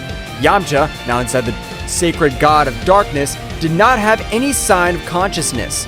The god had taken control of his being completely. Ha ha ha ha! There's no escape. Bahamut will be released, and this universe will fall into eternal darkness. Goku and Vegeta shared a determined look. They knew the threat was even greater now. Not only were they fighting a dark god, they were also faced the possibility of losing their friends and allies in this fight. Vegeta, We have to find a way to free Yamcha and stop Takagami. Of course, Kakarot. But first, we have to deal with this Dark God. The battle continued, but now the situation was more desperate. Takagami, with Yamcha's body, unleashed an unstoppable fury. The Saiyans struggled not only against eternal darkness, but also against the weight of facing one of their own companions. Explosions of energy lit up the sky, but the inner struggle of Goku and Vegeta was equally intense. Every blow, every burst of ki resonated with the promise of freeing Yamcha and saving the universe from the threat of Bahamut. But Takagami wasn't going to give up so easily. Do you think you could beat one of the World Eater's henchmen? The dark energy intensified in the ultimate form of the sacred god of darkness. Now, the freedom to be able to use all his power launched relentless attacks. Goku and Vegeta, with their advanced forms, were fighting with all their might, but the darkness had a firm grip. The struggle dragged on. Every moment seemed like an eternity. Yamcha, although he was just a contender for Takagami, at one point during the fight showed signs of pain on his face. It was as if his very essence was fighting against the darkness that was consuming her. Yamcha, hold on! Let's get you out of this! But Goku's words were lost in the storm. Takagami, with a maniacal laugh, continued his assault. The Earth, witness of this cosmic conflict, trembled before the magnitude of the confrontation between light and darkness. Somewhere far away, Chaos and Ten Shinhan, after alerting the other Z warriors about the threat, returned to the battlefield. Seeing the situation, Ten Shinhan's face filled with fury as Chaos clenched his fist determinedly. Takagami, I'll make sure you pay for this! Both warriors joined the fight, but even with their abilities, facing a dark god who possessed one of his own would not be so easy. The battle turned into a desperate struggle to face Yamcha and stop Bahamut before he was released. During the chaos, Goku and Vegeta shared a look of determination. The darkness could be powerful, but the light of the Saiyans would shine even in the darkest moments. The battle for the fate of the universe was far from over, and Earth's heroes were ready to face any challenges that stood in their way. Taking a trip to the past, one day before the strange artifact was impregnated into Goku's chest, after rescuing his son Goten, Yamcha, oblivious to the imminent danger that was coming, was exploring an ancient Egyptian pyramid during an archaeological expedition. The atmosphere was charged with mystery and the promise of amazing discoveries. Deep inside the pyramid, Yamcha stumbled upon an ancient artifact that was glowing with a dim light. It was an Egyptian bracelet decorated with intricate hieroglyphs. Fascinated by her beauty and attracted by an inexplicable force, Yamcha could not resist and placed the bracelet on his wrist. The moment the bracelet touched his skin, a strange sensation enveloped Yamcha. It was not painful or threatening, but rather captivating. An ancestral connection was established between the earthly warrior and the Egyptian artifact. What Yamcha didn't know was that this artifact contained an ancient power linked to the age of gods and legends. As the light from the bracelet merged with Yamcha, an ancient presence awoke. It was the essence of an ancient god that was lying asleep inside the artifact. However, this being was neither malevolent nor benevolent. It was simply an ancestral force seeking to join a mortal existence, or at least that was what Yamcha felt at that moment. The god, by merging with Yamcha, granted him abilities and knowledge beyond his comprehension. Yamcha felt with a strength and connection to the story itself. The fusion, although puzzling at first, resulted in a unique symbiosis between the earthly warrior and the divine entity. Yamcha didn't know what the bracelet actually was. Returning to the battle, every moment became more challenging for Goku and Vegeta and the earthly warriors. Takagami, now completely liberated, unleashed a destructive force that tested even the most powerful Saiyans.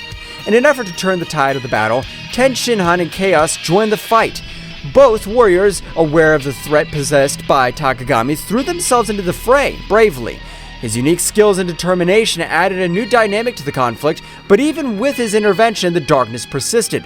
Ten Shinhan, keep the pressure on. We cannot allow this darkness to take over our world. Ten Shinhan nodded, concentrating his energy on coordinated attacks with Goku and Vegeta. Despite their combined efforts, Takagami remained a relentless adversary. As the battle reached its peak, Goku and Vegeta, exhausted but without losing their determination, shared a look of mutual understanding. They knew they needed an extra power to face Takagami at his finest. Instantly, an idea crossed their minds of the Saiyans' fusion. Vegeta, I know it's not something you prefer, but I think it's our only option. I don't like to admit it, Kakarot, but I agree with you. If we want to stop this monster, we need all the power we can get. Both warriors assume the necessary postures to perform the fusion dance. The energy of Goku and Vegeta are intertwined in a brilliant flash, and within seconds, an entirely new warrior emerged. Gogeta in his base form, the supremely powerful fusion of the two Saiyans. It seems the occasion requires it. Now, Takagami, get ready. So you think a ridiculous fusion will be able to stand up to my power? Gogeta rushed towards Takagami with amazing speed. The matchup that followed was an unmatched display of skills. Gogeta dodged Takagami's attacks with grace, fighting back with overwhelming force. However, the darkness that enveloped the Dark God proved to be a formidable challenge. During the intense battle, Tenshinhan and Chaos continued to bravely fight, but the price of a confrontation was already becoming apparent. Takagami, taking advantage of the distraction, launched a devastating attack that left Tenshinhan and Chaos seriously injured. Goku and Vegeta, seeing their companions in danger, felt a surge of rage. Gogeta redoubled his efforts, attacking with renewed ferocity. However, Takagami, aware of the situation, diverted his attention to Tenshinhan and Chaos. Feeling the despair, Saiyans? Soon this world will witness its end.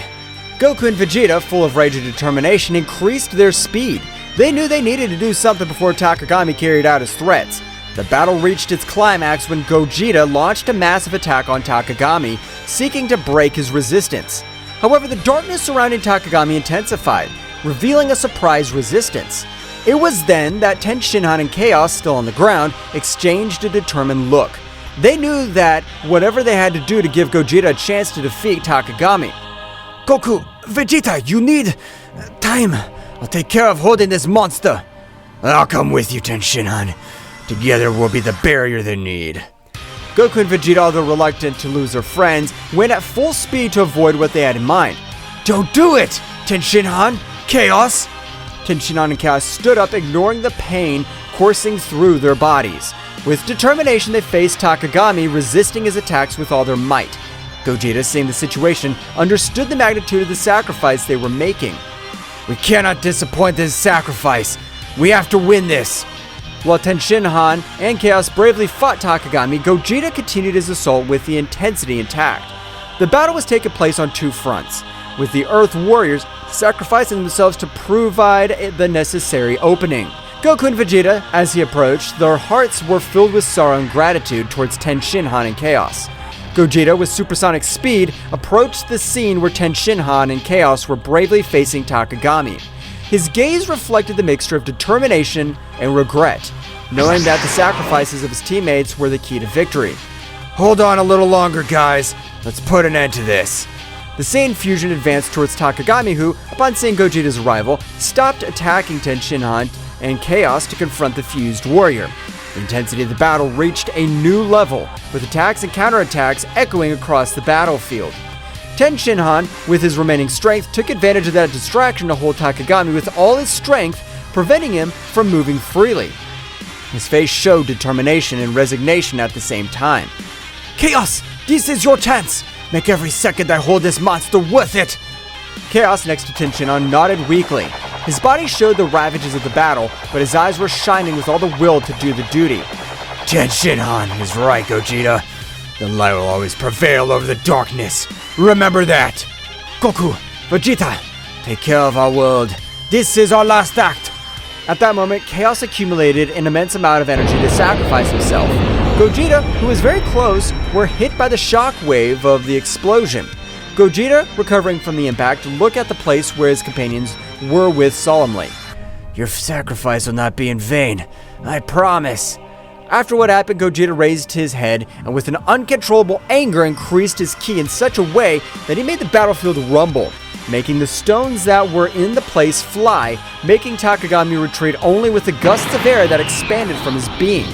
In a panning from head to toe, we managed to see Gogeta's transformation in Super Saiyan Blue Phase 4, which showed the essence of Ozaru as a kind of aura in blue color, and a more controlled but much more powerful version, a transformation never seen, since they were not able to coordinate their powers to be able to reach said transformation.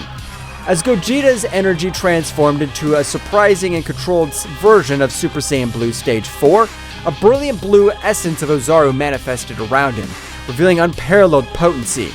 The cosmic landscape trembled before the magnitude of this new form. Goku and Vegeta, witness of this unique transformation, were filled with amazement and determination. It was evident that Gogeta was reaching a level of power never seen before, fusing the essence of Super Saiyan Blue with Ozaru's formidable presence flawlessly. Gogeta, in his new form, turned an intense gaze towards Takagami, whose expression of confidence was overshadowed by surprise. The battle, far from having come to an end, was just beginning in this new phase. The universe was waiting for the outcome of this epic confrontation, where light and darkness collided in a cosmic dance. The promise of a new dawn loomed on the horizon, but the price of triumph was uncertain. Gogeta floated in the sky, surrounded by the imposing energy of his new form. The stars seemed to pale before the intensity of his blue radiance, as Takagami recovered from the initial impact and adopted a defensive posture. What kind of transformation is this? This is the power of those who fight for something greater than themselves! With a flash, Gogeta disappeared, appearing in front of Takagami in the blink of an eye. The clash of their fists created shockwaves that shook the battlefield. Gogeta's speed and strength were unmatched, surpassing even Takagami's ability to anticipate his blows. Gogeta and Takagami exchanged blows and energy blasts at breakneck speed.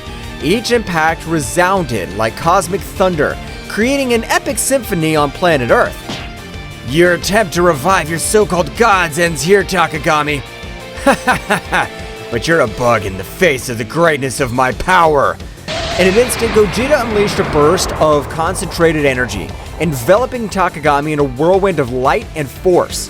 When the light dissipated, Takagami emerged unharmed, but with a more serious expression. Interesting, but not enough. The battle was reaching cosmic levels, with ripples of energy spreading across the far reaches of the universe. Meanwhile, the other Z warriors watched the sky, appreciating Gogeta's great power of display and Takagami's resilience and viciousness. The roar of battle echoed in every corner of the universe. Gogeta and Takagami, wrapped in an endless dance of energy, continued their titanic confrontation. Space twisted and trembled under the influence of their powers, creating distortions itself. Bursts of energy expanded like lightning, illuminating the darkness of the night sky with dazzling flashes. Each blow between the two contenders seemed to release an explosion of energy that spread in concentric waves, setting the frantic pace of the cosmic battle. Away from the battlefield, the others watched in anguish and admiration. Bulma, with a mixture of fear and hope in her eyes, clung to the hope that Gogeta would prevail. Come on, Gogeta, you must win! For all of us! Meanwhile, on the battlefield, Gogeta and Takagami continued their fierce exchange. Determination burned in Gogeta's eyes, while Takagami maintained a defiant smile, though his expression hid a growing unease.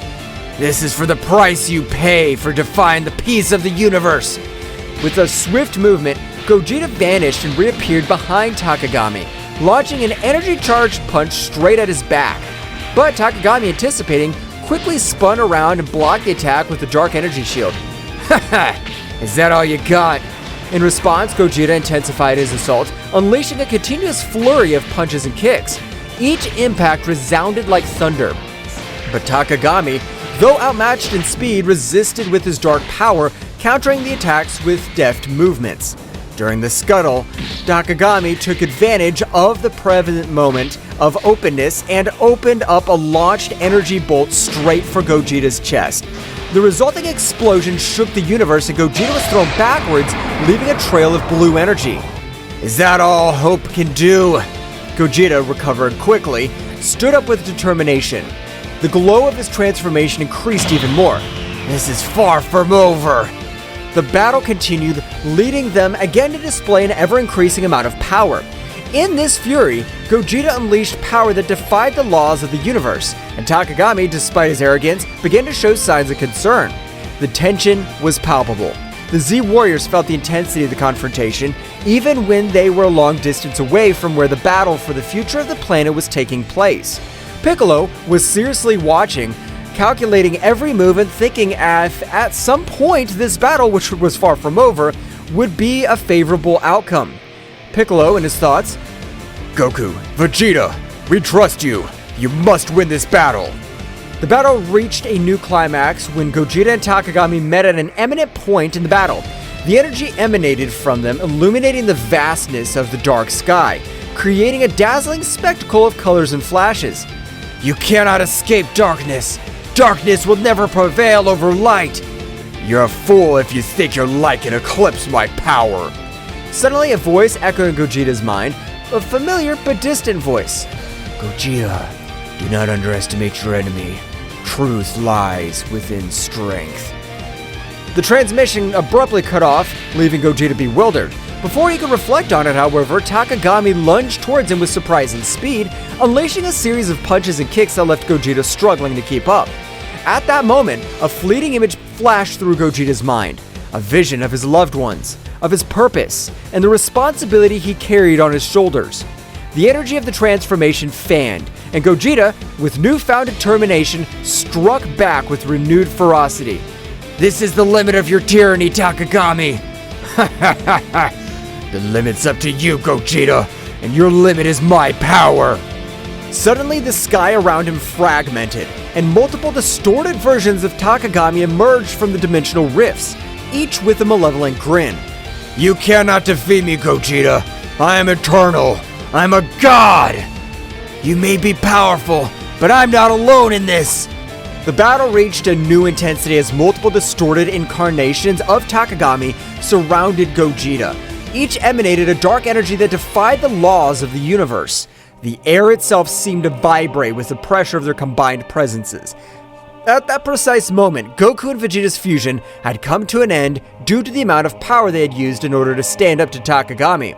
Goku and Vegeta, although they had returned to their individual forms after the fusion, knew that the key by defeating Takagami lay in perfect unity and coordination.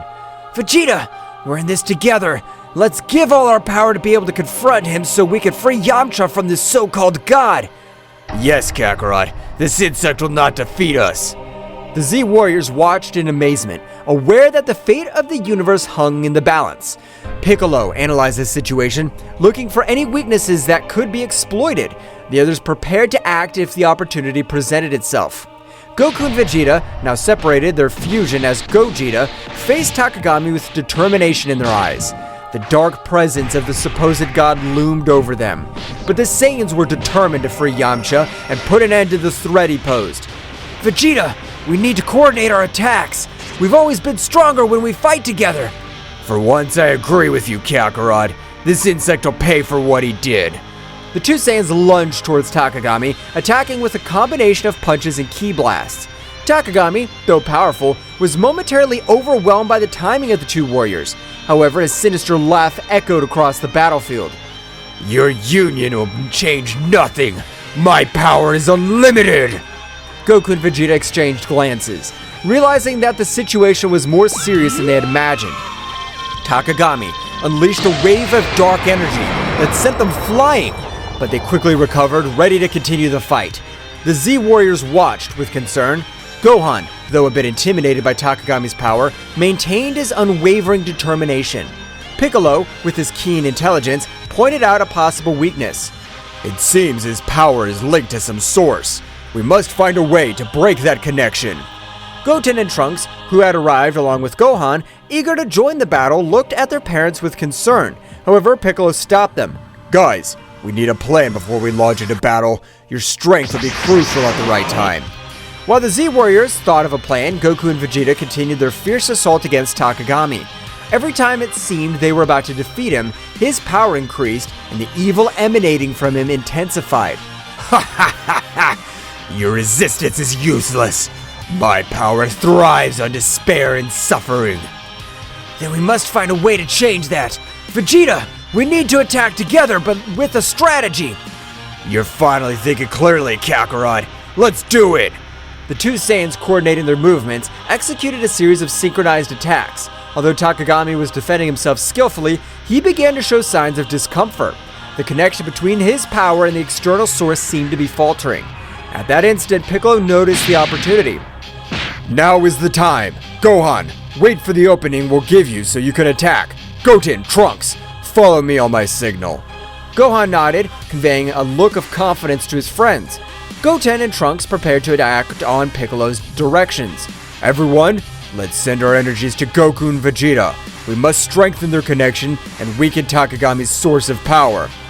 The Z Warriors gathered their energies and, with a coordinated effort, sent a stream of ki skyward. Goku and Vegeta, sensing the surge of power, seized the opportunity. They're doing it! Come on, Vegeta! The connection between Goku, Vegeta, and the Z Warriors created a unique synergy. Energy flowed through them, strengthening their resolve and weakening Takagami's external source of power. This can't be happening! The darkness surrounding Takagami began to dissipate, due to the large amount of energy they were receiving from their friends. Piccolo, Gohan, Goten, and Trunks, observing the battle, noticed the opportunity to intervene. Now, guys, let's go! Goten and Trunks took flight into the sky where Goku and Vegeta were, joining the fight against Takagami. With the energy of the Z Warriors strengthening the connection between Goku and Vegeta, the real battle was about to begin. The fusion of powers of the Saiyans between father and son created an explosion of energy that enveloped Takagami. The fight intensified, but now, with hope and determination as their allies, Goku, Vegeta, Goten, and Trunks were ready to face the Dark God and free the universe from his evil domain. The burst of energy that enveloped Takagami reverberated throughout the universe. The fusion of the powers of Goku, Vegeta, and his sons created a symphony of forces, illuminating the sky with a brilliant radiance that defied the darkness Takagami had tried to impose. Takagami, enveloped in the luminescence of the combined energy, struggled to maintain his composure. The connection between his power and the source of his power, Yamcha, was weakening with every second, and his sinister laugh began to turn into growls of frustration. We're making progress, Vegeta! Yes, but let's not let our guard down. It's not over. As the Saiyans continued their coordinated offensive, Goten and Trunks and their Super Saiyan forms joined the battle. The pressure on Takagami intensified, as he now faced not only the two adult Saiyans, but also that of his sons. The coordination between them was impressive, and every move was backed by the combined strength of the Z Warriors. Dad! Vegeta! We're here to help! Let's show this guy that the Saiyan family is unstoppable! The trio of Saiyans, with their different levels of expertise and abilities, formed a united front against Takagami. The battle was getting more and more intense, with bursts of energy and flurries of attacks lighting up space like a celestial spectacle. Piccolo, Gohan, Krillin, and the others channeled their energies to strengthen the connection between the Saiyans and, at the same time, searched for weaknesses in Takagami's defense. We must keep the pressure on and look for any opportunity to unbalance Takagami. Dad, Vegeta, Goten, Trunks, we all trust you. Let's defeat this enemy together. In space, the synergy between the Saiyans reached its peak. Goku and Vegeta, with the energy of their sons and the Z Warriors, fused their attacks in an amazing display of power. Takagami, despite his resistance, began to give ground. This is not possible! I'm a god! I cannot be defeated! The connection between his power and the external source was on the verge of collapse. The Saiyans, sensing Takagami's weakness, redoubled their efforts. Goten, Trunks, guided by Piccolo's strategy, attacked from unexpected angles, while Goku and Vegeta continued their frontal assault. Piccolo noticed a key opportunity. Now, Gohan, it's your time! Gohan, in his final form ready to take advantage of the opportunity, concentrated his energy and launched himself into the confrontation. With surprising speed, he joined the fight alongside Goku, Vegeta, Goten, and Trunks. Let's finish this, Dad! The symphony of energy between the Z Warriors and the Saiyans reached its climax. Takagami, beset on all sides, struggled to stand, and the skies erupted in an explosion of light and darkness as the heroes joined forces to confront the Dark God. The battle reached its climax, and every move decided the fate of the universe. The Z Warriors from Earth watched with eagerness and hope, knowing that victory was within reach, but also aware that the final fight was yet to come. With the Saiyans and the Z Warriors facing Takagami in a cosmic confrontation. However, amidst the chaos of battle, a small distraction allowed Takagami to strike back with furiosity. Goten and Trunks, focused on following Piccolo's strategy, attacked from different angles. However, in a moment of minimal distraction, Takagami seized the opportunity and launched a surprise counterattack. With quick and precise movements, the Dark God managed to evade Goten and Trunks' attacks, countering them with punches and energy blasts. Ha ha ha! Your efforts are useless, children! I'm the all-consuming darkness! Goten and Trunks, though agile and powerful, found themselves in a precarious situation. Takagami, with his speed and cunning, left the young Saiyans struggling to keep up. We have to protect them! Takagami's concentration of power is increasing. We need to regroup and find a strategy to counter his moves. Meanwhile, in the sky, Goten and Trunks, despite the setbacks, continued to fight bravely. They tried to coordinate their attacks, but Takagami's speed and cunning proved to be a formidable challenge. Trunks, we have to stay focused! I know, but this guy's stronger than I imagined. In an unexpected twist, Takagami launched a blast of dark energy that hit Goten and Trunks, leaving them badly injured. Both Saiyans fell backwards with obvious signs of exhaustion and pain. Goten! Trunks! This damned Dark God! The adult Saiyans intensified their assault, determined to avenge their momentary fall of their sons. Takagami, however, taking advantage of the confusion and despair that gripped the Z warriors, rejoiced in his newly strengthened power.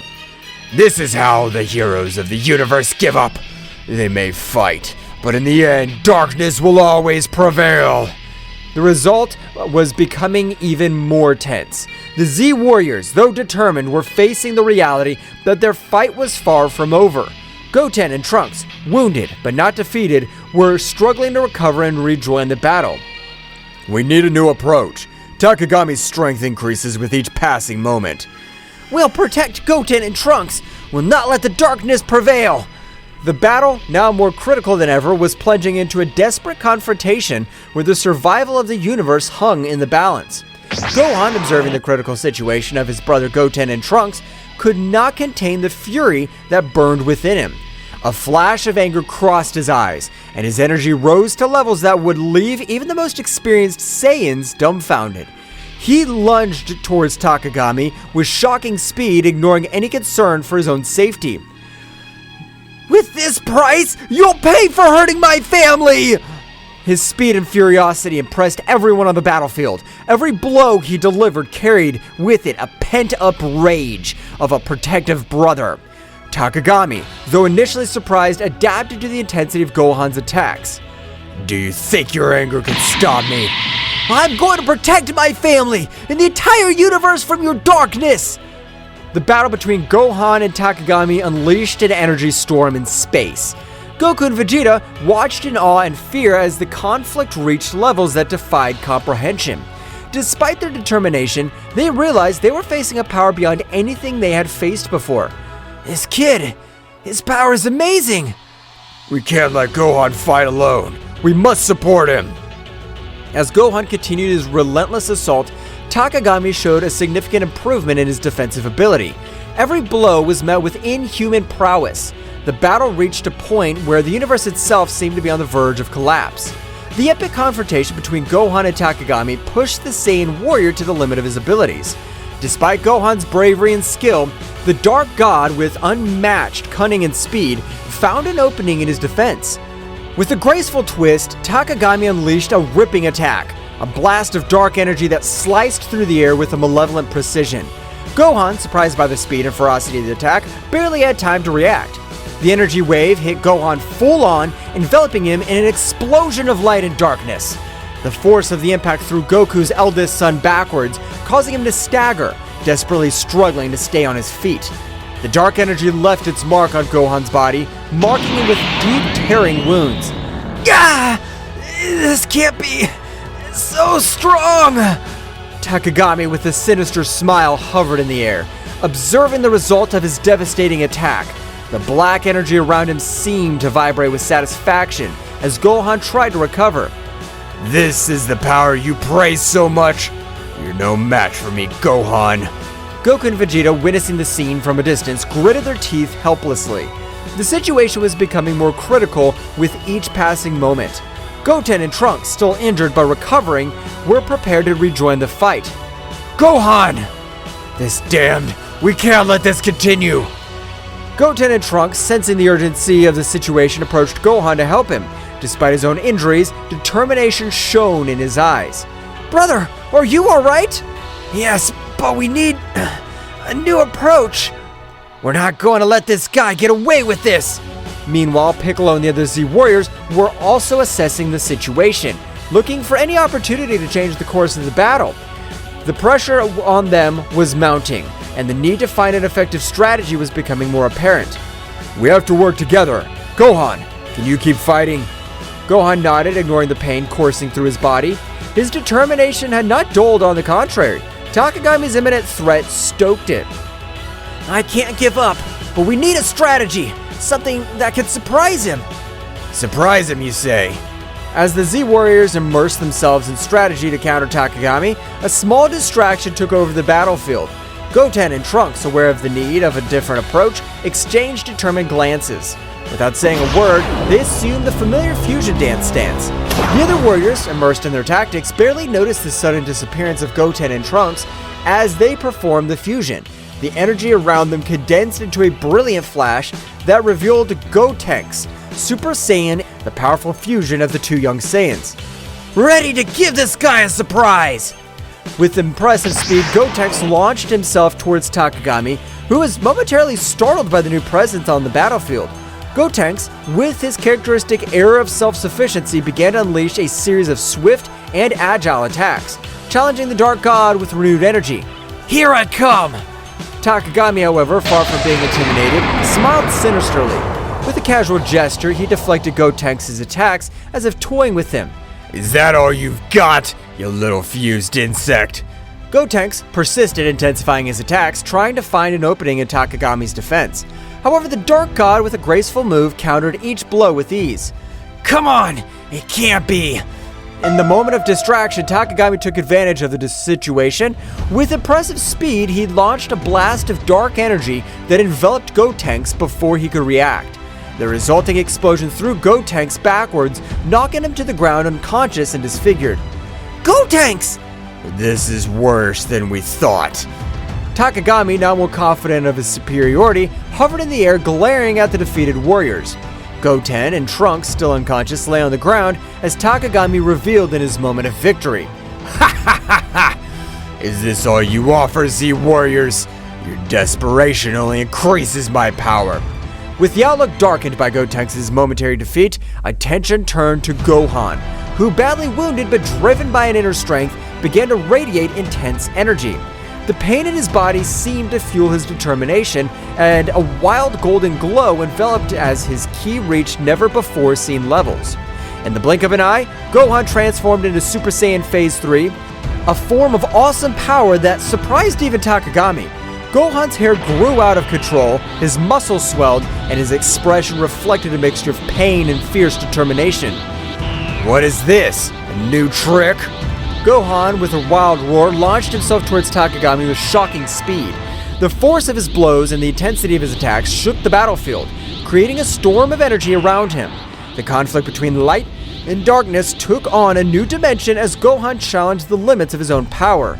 You're going to pay for what you've done!